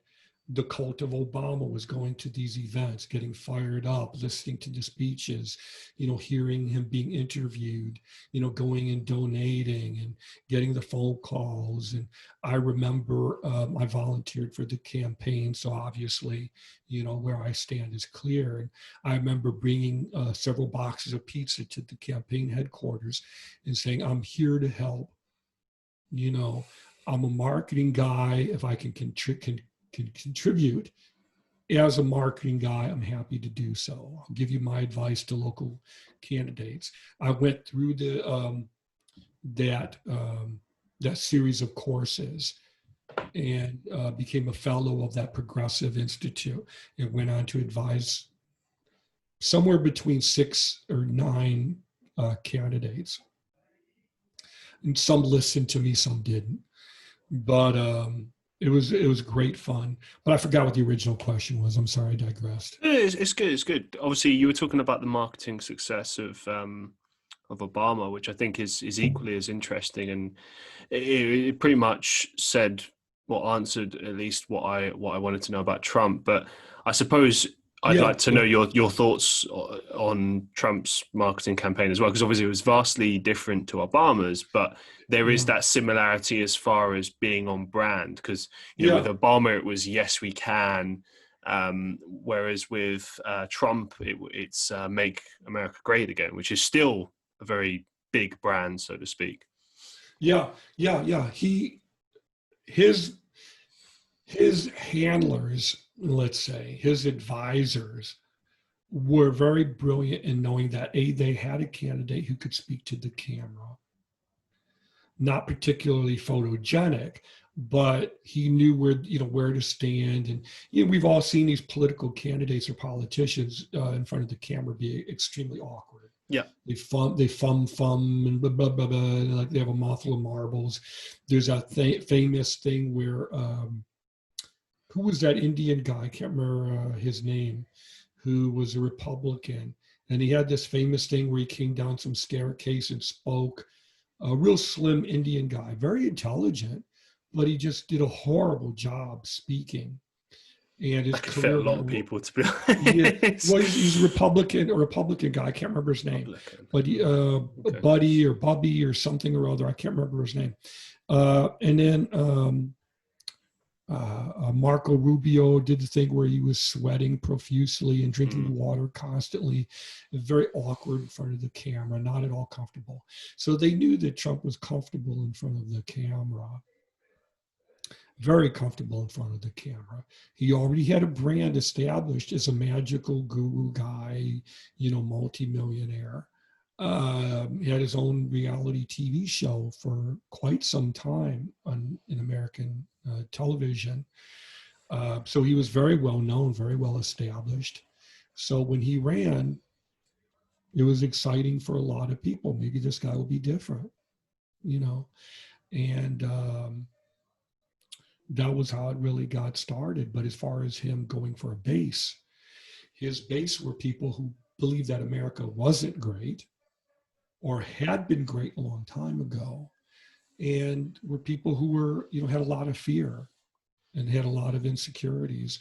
And he triangulated all of these things: people who have fear about the other, people who are different. Mexico's not sending their best, they're sending rapes and murders. He said that, not me. Send these people back where they came from. They were American congressmen or, established politicians. They're already American citizens. Where are you going to send them back to? It was about their ethnicity. It was about them being different. And so he knew that his base were people who would get excited over this messaging. When the MAGA people marched in Washington just recently, today's December 15th, a day or two ago, they marched in Washington by the thousands. And what did they do? There were Black Lives Matter signs set on fire, vandalized. People were stabbed. That's the legacy that they had. So if that's the base, it's not a base that I personally would be enamored of. But, and I'm sure, look, the realities are Trump supporters who think he's a genius, who are not violent. And let's be fair, they're not violent. They may not see themselves as being racist or homophobic. But there are people who are. There are supporters who are, and we're not ashamed of it. That's not something I would want to be a part of. But he knew how to attract those followers. He knew how to appeal to them in a way that's quite reminiscent of past leaders in history who were charismatic, who could speak to the needs and pains of people who felt disenfranchised by society. I And remember. I could go down the list, as I'm sure you could. Yeah, no, but what you're touching on actually is quite an interesting thing. Because I remember years ago when I was studying at university, I watched various different documentaries and just various different things on Mm-hmm. the marketing power of politics and everything, and just presidential campaigns in general. And I remember that this particular brand of or style approach, whatever you want to call it, to presidential campaigns that we have right now, and indeed not just with American politics, but worldwide politics, it seems to stem, I believe, from Ronald Reagan's administration, possibly entering into the second term. I believe that I can't remember the name of the gentleman, but he employed someone specifically for the purpose of improving his brand, essentially, to get him Mm-hmm. this second term. And this Yeah. guy's only job pretty much was to just change public opinion about Reagan. And they did this like essentially by creating like a story arc about Reagan, which had very little to do with what was actually going on. It was more to Mm-hmm. do with like building up who he is, why you should vote for him, what he'll do to kind of change America, blah, blah, blah, right? Which is all very standard stuff. But like before that hadn't really been done, like focusing on creating this narrative, focusing on kind of Yeah. building this brand. That was not something that had been done before. But if you look at every president since Reagan, it's always been the same approach, especially with Obama and with Trump. Yes. Yeah. Yeah. I mean, when we look at Joe Biden, who I do believe is a good conscientious person, he seems like that anyway. If you look at I mean, you're in the UK, but in the US, if you look at the voting turnout, Trump was doing very, very well. People thought he was a genius with the economy, even though the economy really wasn't doing well for the working class. Investors were doing swimmingly, but the middle class in America was struggling and really struggling mightily. But his polling numbers were very good. He was on course to sail to re-election. It wasn't until COVID came, and it came to be quite the nightmare scenario where the U.S. I think it's every second 2 more people die of COVID in the U.S. Mm-hmm. People refuse to wear masks where I live anyway, because they believe it is a conspiracy. They truly do. And but the branding, the marketing was on target. He was doing quite well, extremely flamboyant. People were very excited. And then COVID came and it began to stockpile and build to what we see now, over 300,000 dead in the US. And certainly they expect that number to probably double within the next few months. So, which is staggering if you think about it. More than any war, I think, in the US's history or any other nation that I can think of. So, I mean, Biden's messaging was not stronger, but there was so much opposition to Trump that so many people were tired and fatigued from the counterproductive messaging and the narcissistic behavior and nothing being done about COVID. This attitude of it's a conspiracy, it's a hoax. But meanwhile, hundreds and hundreds of thousands of people are dying from it. What's going on? So enough people came out to vote in mass that you could deny it, but he still won regardless. And, my wife and I had that discussion. I said, well, look, we're not, voting for the next JFK as we felt could have been the case with Obama. We're not voting for the next JFK or the new Obama. We're voting for a centrist, career politician. But at least he seems rational and coherent and isn't going to worry about someone's tweet on Twitter, so much as just try to be decent. Just try to do what makes sense or is logical, at least, even if you fail. at least try to do what makes sense over what appeals to you personally. It's not a, I remember reading the other day that almost the entire US infrastructure was hacked by Russian hackers, just like within the last 48 hours. And I don't think that it's a shocking coincidence that, the head of cybersecurity was fired like a week ago because he dared to say that the elections were safe. But anyway, I'm off on another tangent. I must be getting a little bit tired. But yeah, the stronger your marketing is, the more on brand you are, usually the more these politicians zero in on reaching and connecting to who they want. So to some definition, I think effective marketing is like a cult. It's structured like one, but you have to be moral and ethical and use it for good over ill, of course. Absolutely. Bringing it back to DMS Blue, I just want to ask one more question. Sure.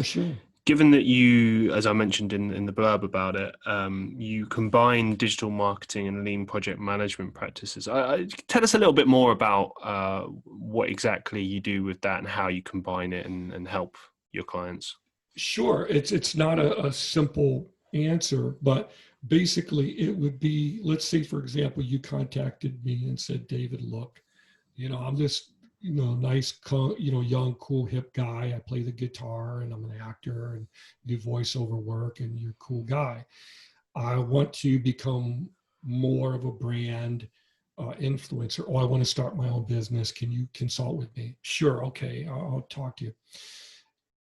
That, digital marketing is a tool set that I employ, but it's not the alpha and the omega. It's not the beginning and the end. It's not all. So you'd have to screen that person first to find out, their level of commitment, what they bring to the table, what's a realistic budget range for them, what they see as anticipatory, what's realistic for them. And then, is that industry standard? Have they done any research? What do they want to do? How many people are involved, how many departments, that sort of thing, if any. What do we have to work with? And then once you go through that, then you go through the process of disseminating the information and going through all of this onboarding. This is how we work. This is how you work. Can these two jibe and work in unison? What do you want to do? Where do you see this heading? Then you also look at content marketing, SEO, design, all these. Who are your competitors and why do you feel that way? How do you base these decisions? Now, how are we going to come up with marketing collateral that can speak to the pains of your ideal preferred consumer? We have to come up with that so that there's something to market and distribute, right? So we go through all of that process. Now, as far as lean management, which is also part of what I call boots on the ground marketing, that's also looking at the infrastructure that you may or may not have. So for example, if you're a medical practice or legal practice or an accountant, or you have employees, it's incumbent upon a moral and ethical professional to look at, this isn't just giving you a handful of tools. This isn't just giving you a silly website and then moving on to the next quick flip. This is empowering the business to grow exponentially over time. So we want to look at the entire business and say, what other deficits are there that we can address? Is there a great deal of turnover? Well, if so, why? Why is this happening? Where is this happening? Let's see what we can do to help you with that as well. Because I worked for enough agencies that, I know when agencies are having a massive amount of turnaround, the company is losing money. They could be bleeding money. So we want to look at that. Why is there a lot of turnover? Where is this happening? Let's address that if we can. Are you spending a lot of time answering repetitive questions that you don't need to do? How can we automate this process? So we want to look at the larger problems that the business is having, and then look at how we can address that using different tools like digital marketing, or for that matter, traditional marketing. So we want to look at the whole picture. And that takes time. It's not done in 1 hour long conversation. So that's why we have the screening process, and then what I call the onboarding process. And I have blog posts about this on my website where I go into detail about it and I talk about it. Excellent. Well, thank you very much for sharing. It's good to learn a little bit more about your business. Um, Elsewhere, you are the author of a book titled The Road to Digital Marketing Profits. The Talk us road. through, Yeah. pardon? The road. The road, yes. The Road Okay. to Digital Marketing Profits. It could be my headphones. It could be my headphones. I could have misheard that. Yeah, that's my first book, and it is essentially a workbook where I take the beginner who says basically they're completely new to digital marketing, they're completely new to the concepts. You may have experimented with a Wix or Weebly or Squarespace site or template, and you're just not getting the returns on it that you had hoped for. You feel lost in the weeds. Where do you begin? You're taking detours, you're driving in circles, or you're just not even in the race at all. You haven't begun your road trip. So we take that metaphor and say, look, let's take you through this journey so that you don't take detours, you don't go on the wrong road trip, you don't break down, you don't run out of gas, so that you can get to your destination through a series of exercises. And then at the end of it, let's help you put together a business plan using digital marketing, which any credit union or bank is going to ask you, how do you propose to reach your ideal consumer base? If you don't know, they're politely, you have a nice day on your way out of the bank or credit union. So the idea is to empower you so that you know where you're driving, but also that you have a business plan that you can take to any bank or credit union to show them as well.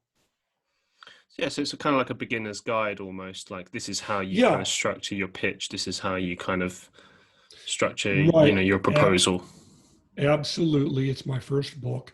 And after that, I had other questions from people, and I started putting together a visual workbook. And then I started hearing from all these freelancers who were saying, oh my God, I love this graph. I love this infographic you came out with because it informs small business owners on how to handle the concepts of budgeting or scope creep, or how to tell a capable freelancer from an amateur who could do more damage than good. So I started hearing from a lot of freelancers that they love this workbook. So I put together the workbook and I sell it through my site. I still haven't quite figured out who to have it for, ideally, but I sell this workbook to whoever wants it. And I also started putting together a course for freelancers where I say basically, look, I don't know everything. I'm not the magical guru guy that you may want, but I can tell you from going through a lot of pain and a lot of experience working for agencies and freelancing, here's what I learned. And here's how to cut through the BS with clients and be yourself and really tell them, this is what I want, this is what I need, this is what I need from you, this is what you're going to need from me, and this is how we can be two adults, and how you can stop having pointless discussions about how much, and talk about value and how you can tell what a budget should be very simply. How to discuss design and what design should be, how to eliminate scope creep once and for all, and what should be in a contract, and all of these things that a lot of freelancers rightfully struggle with. So I put together a course for that, and I'm always refining it and changing it. And in my workbook that covers so much, I don't even know what to do with it. With this course, how is it structured exactly? Because obviously there's a lot of business courses out there, both free and Yeah. paid. Like what makes yours unique? How is it structured? Like, what are the main benefits, would you say? Yeah, it's very unique in that it's one guy, and it's me talking directly to the camera, just as I'm talking to you now. And you can hear me times my voice is going hoarse during some of it. And they're basically videos of me talking directly into the camera and saying, now when I'm done talking to you, the watcher, the viewer, I want you to look at this PDF. Right. And I want you to review it. And I want you to take out a piece of paper and write down any questions or concerns that you have that are not addressed, that you don't get. You just don't get through your cabeza.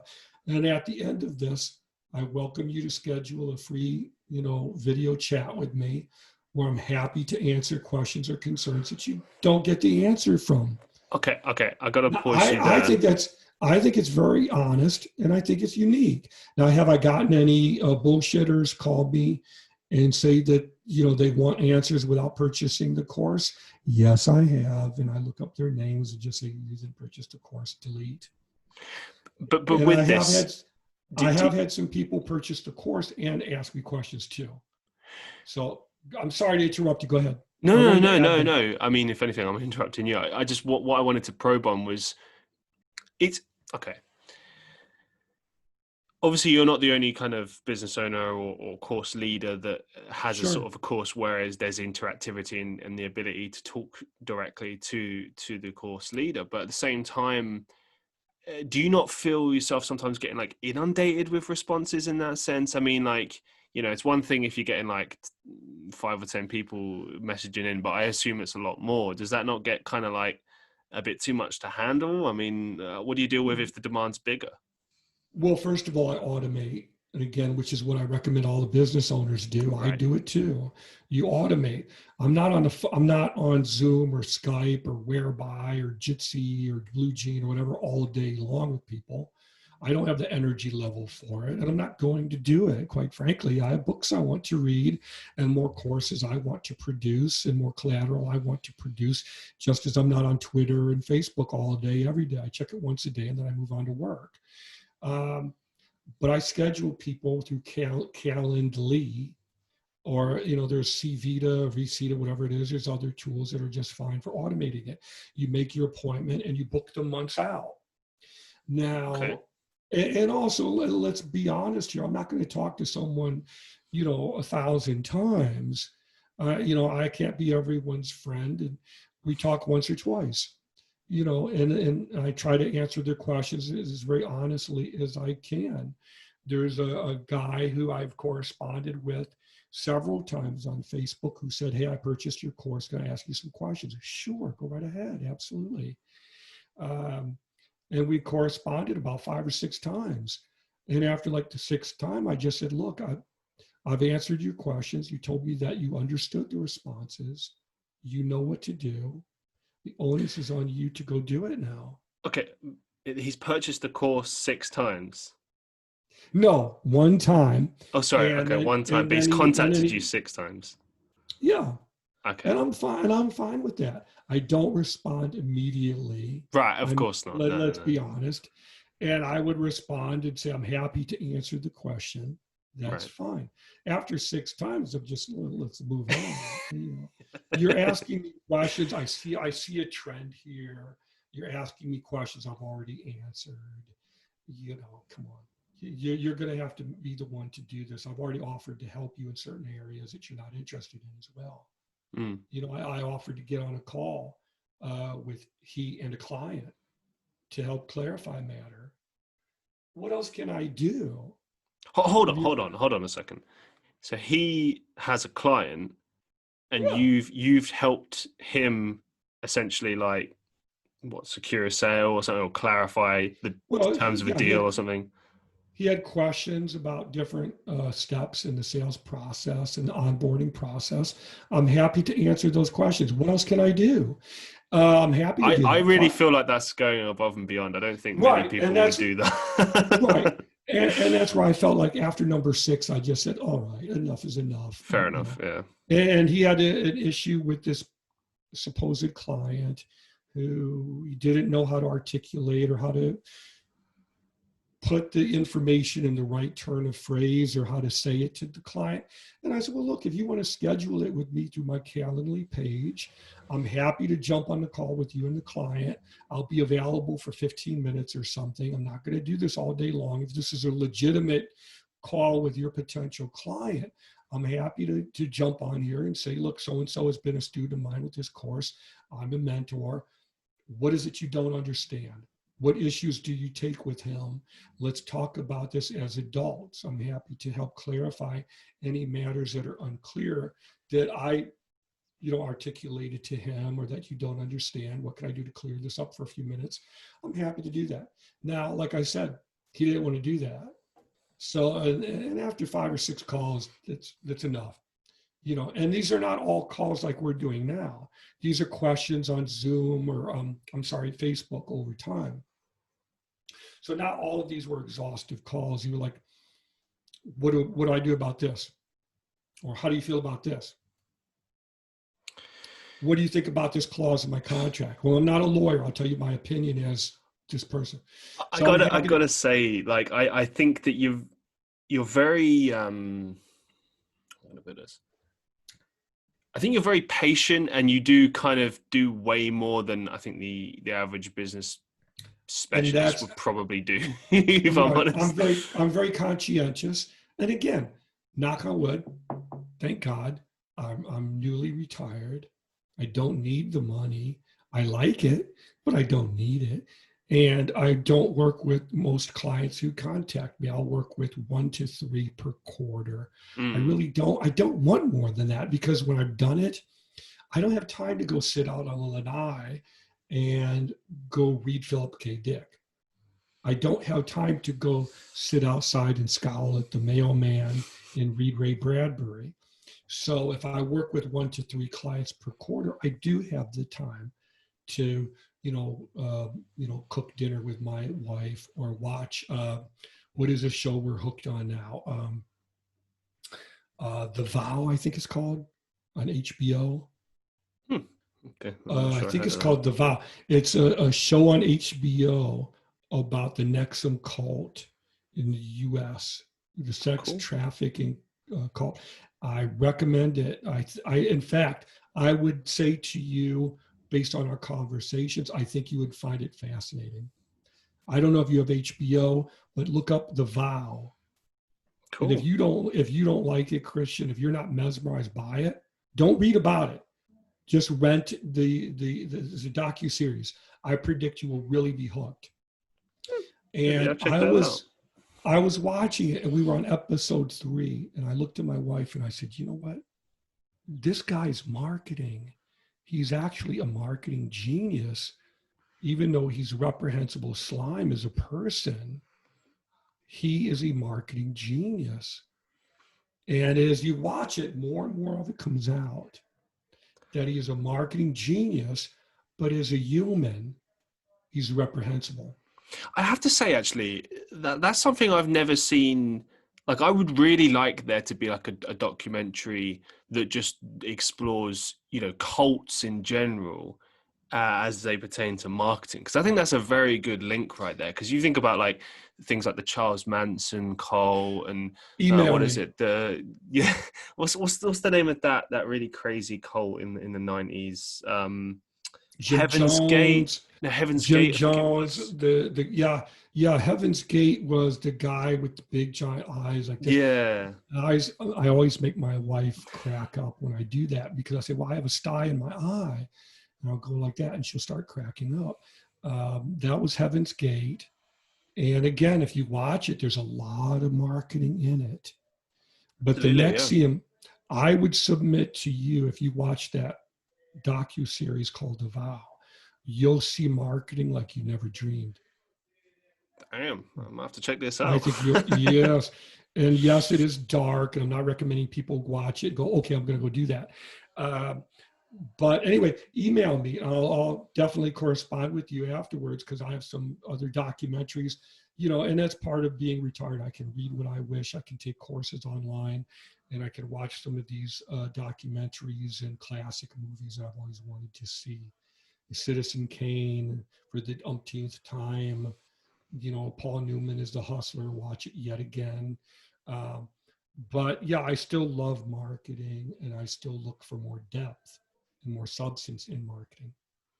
That's excellent. I mean, I got to say, like, I'm the same as you. I don't think I'll ever stop kind of working. I think, like, if anything, because there are some people that like retire, and I get that. Yeah. I appreciate that. I think it does depend, but I think it is always good to have your foot in the door a little bit, even if you do kind of, as you say, like you've kind of paced it out now, you choose your own projects. And that's one of the key benefits of being freelance. Like, I've really enjoyed that. Like, in the freelancing that I do, one of the biggest things I love about it is that I choose my own hours, which sounds like, such a simple thing, but like, I can't count of how many jobs I've had where, you know, I come in at 8 or 9 in the morning, I get all of my work done in about 3 hours, and then the rest of the day is wasted. You know, I try and find myself work, but have you ever tried to find yourself work?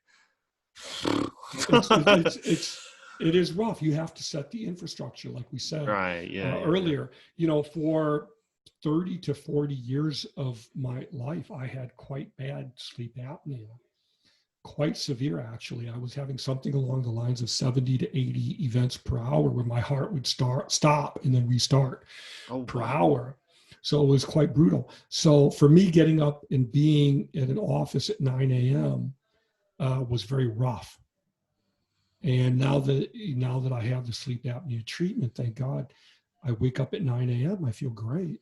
And I remember looking at the clock and, oh, wait a minute, you know, I have to remember, I have to talk to Christian today. Now, normally 9 a.m. would just be unbearable for me. And now I wake up, I feel fine. But, you know, for people who have these types of issues, it's quite difficult. So yeah, it's a great benefit to be able to call your own hours. And I think, honestly, I think all companies should do that. You don't need to see people physically there grinding away and agonizing to know that they're working. You actually look at the caseload and you see that the caseload is diminished, and that's how you know stuff is getting done. Hello, you know.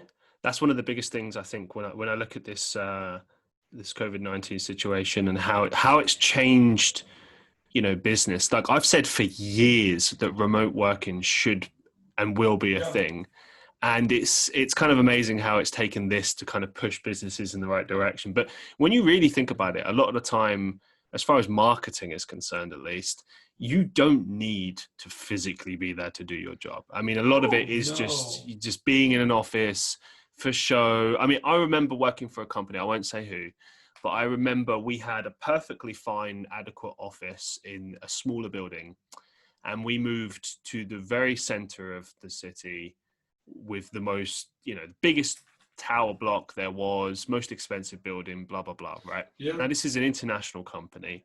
It's quite wasteful.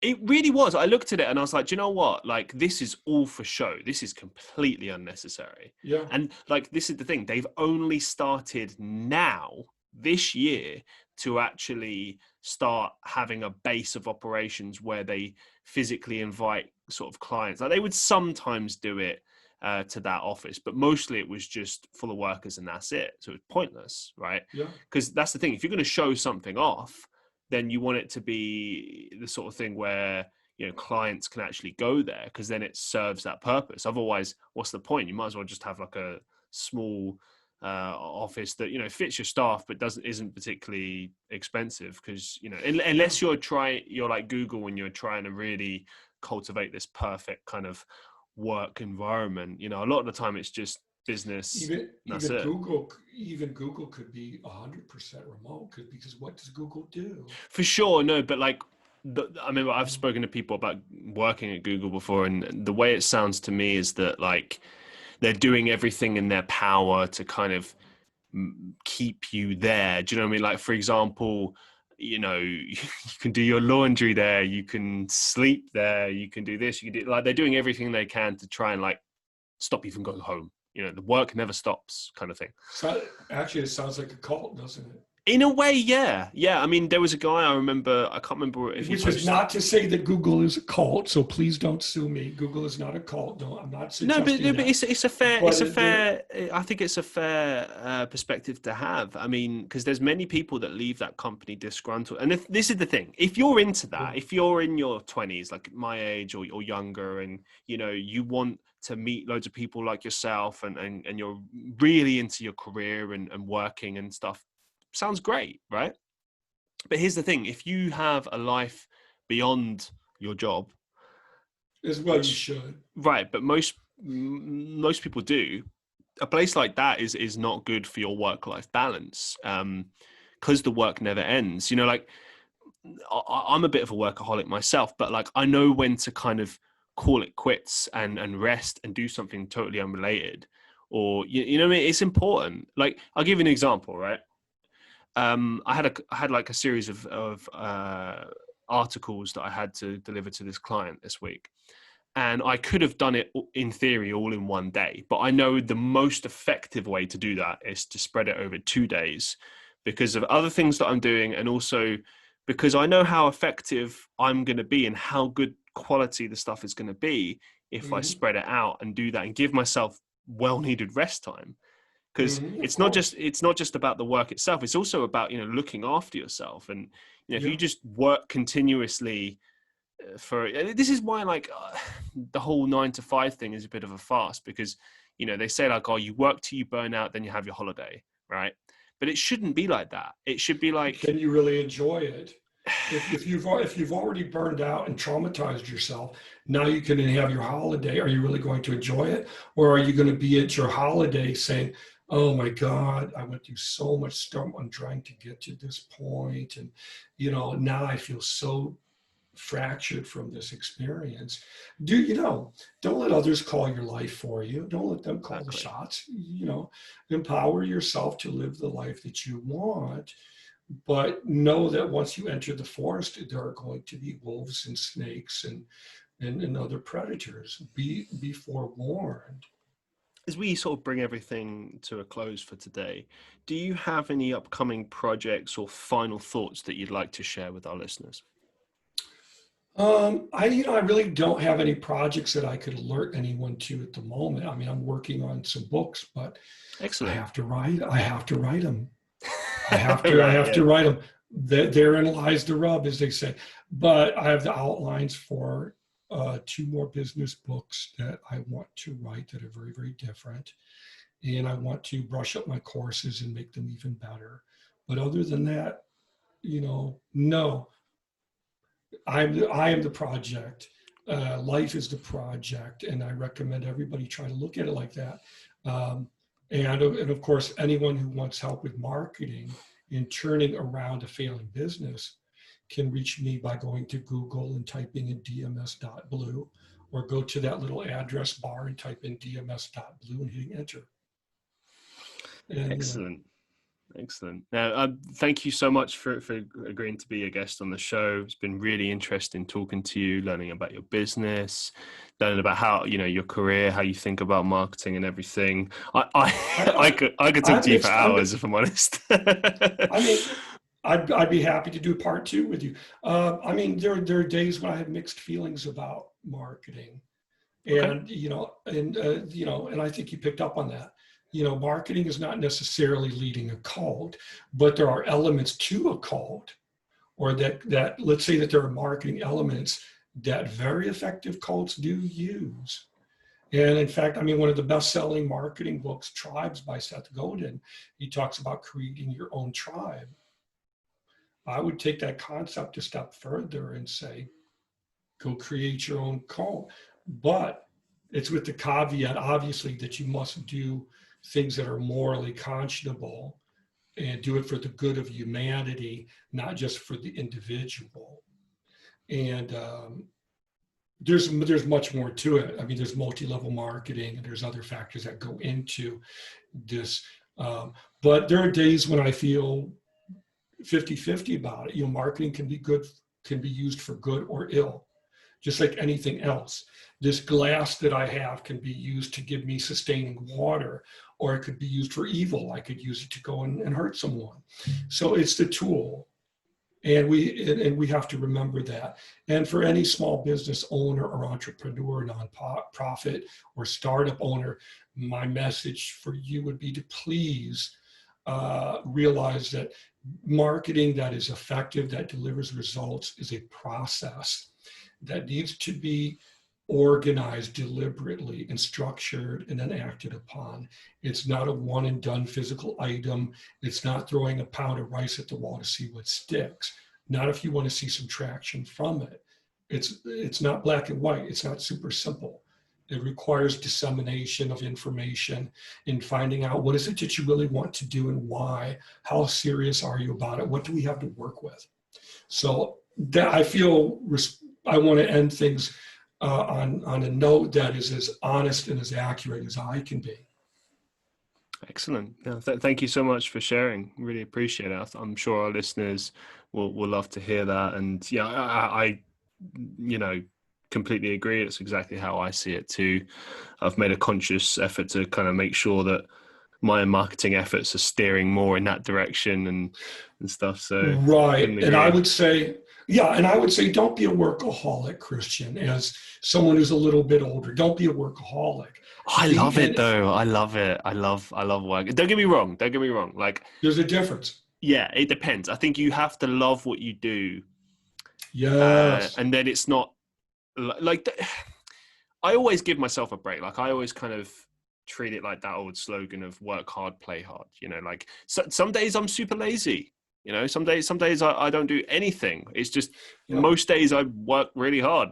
It just happens. Yeah. Intersperse that Yes. with with activity that resonates with you emotionally, that gets you back to who you are as a human being in this Mm. world. You know, I always take a break every couple of hours. I'll go and sit with our pet rabbit, rub her cheeks, and we'll sit together, and she'll lick my hand. I'll rub her head. We'll go back and forth and do that for 20 minutes. And I'll say, all right, look, you know that you're loved, and I know that you love me because you're licking every inch of me. Well, I should say that, licking my hand. Let's leave it at that. But but you do things to break up the monotony. I'll go sit outdoors and read for a couple of hours. And actually, I need to do that more and more, because the more you read, the easier it is for you to write. And that's also important when you talk about being a workaholic. You get out what you put in. Mm-hmm. So whatever it is that you're taking in will be what you put out. We are what we practice. I forget if it was Seneca or Aristotle who said that. We are what we do, what we practice. So if what you do is loving toward those people who matter most to you, then they'll remember that, not the work that you do ultimately. Absolutely. Thank you very much for appearing on the show. I want to say thank you very much to our listeners. Please continue to like, share, subscribe. If you're listening to us on an audio platform, please give us a rating. I know that there's ratings on websites or apps such as Spotify and Apple Podcasts. So make sure if you're listening there, give us a good review. And obviously, yeah, for YouTube and everything, like, share, subscribe, all that stuff. And yeah, I'm really enjoying this. I'm having some really great guests, as always. It's a real pleasure. Thank you for listening. And until next time, peace out, one love. I'll see you in the next one.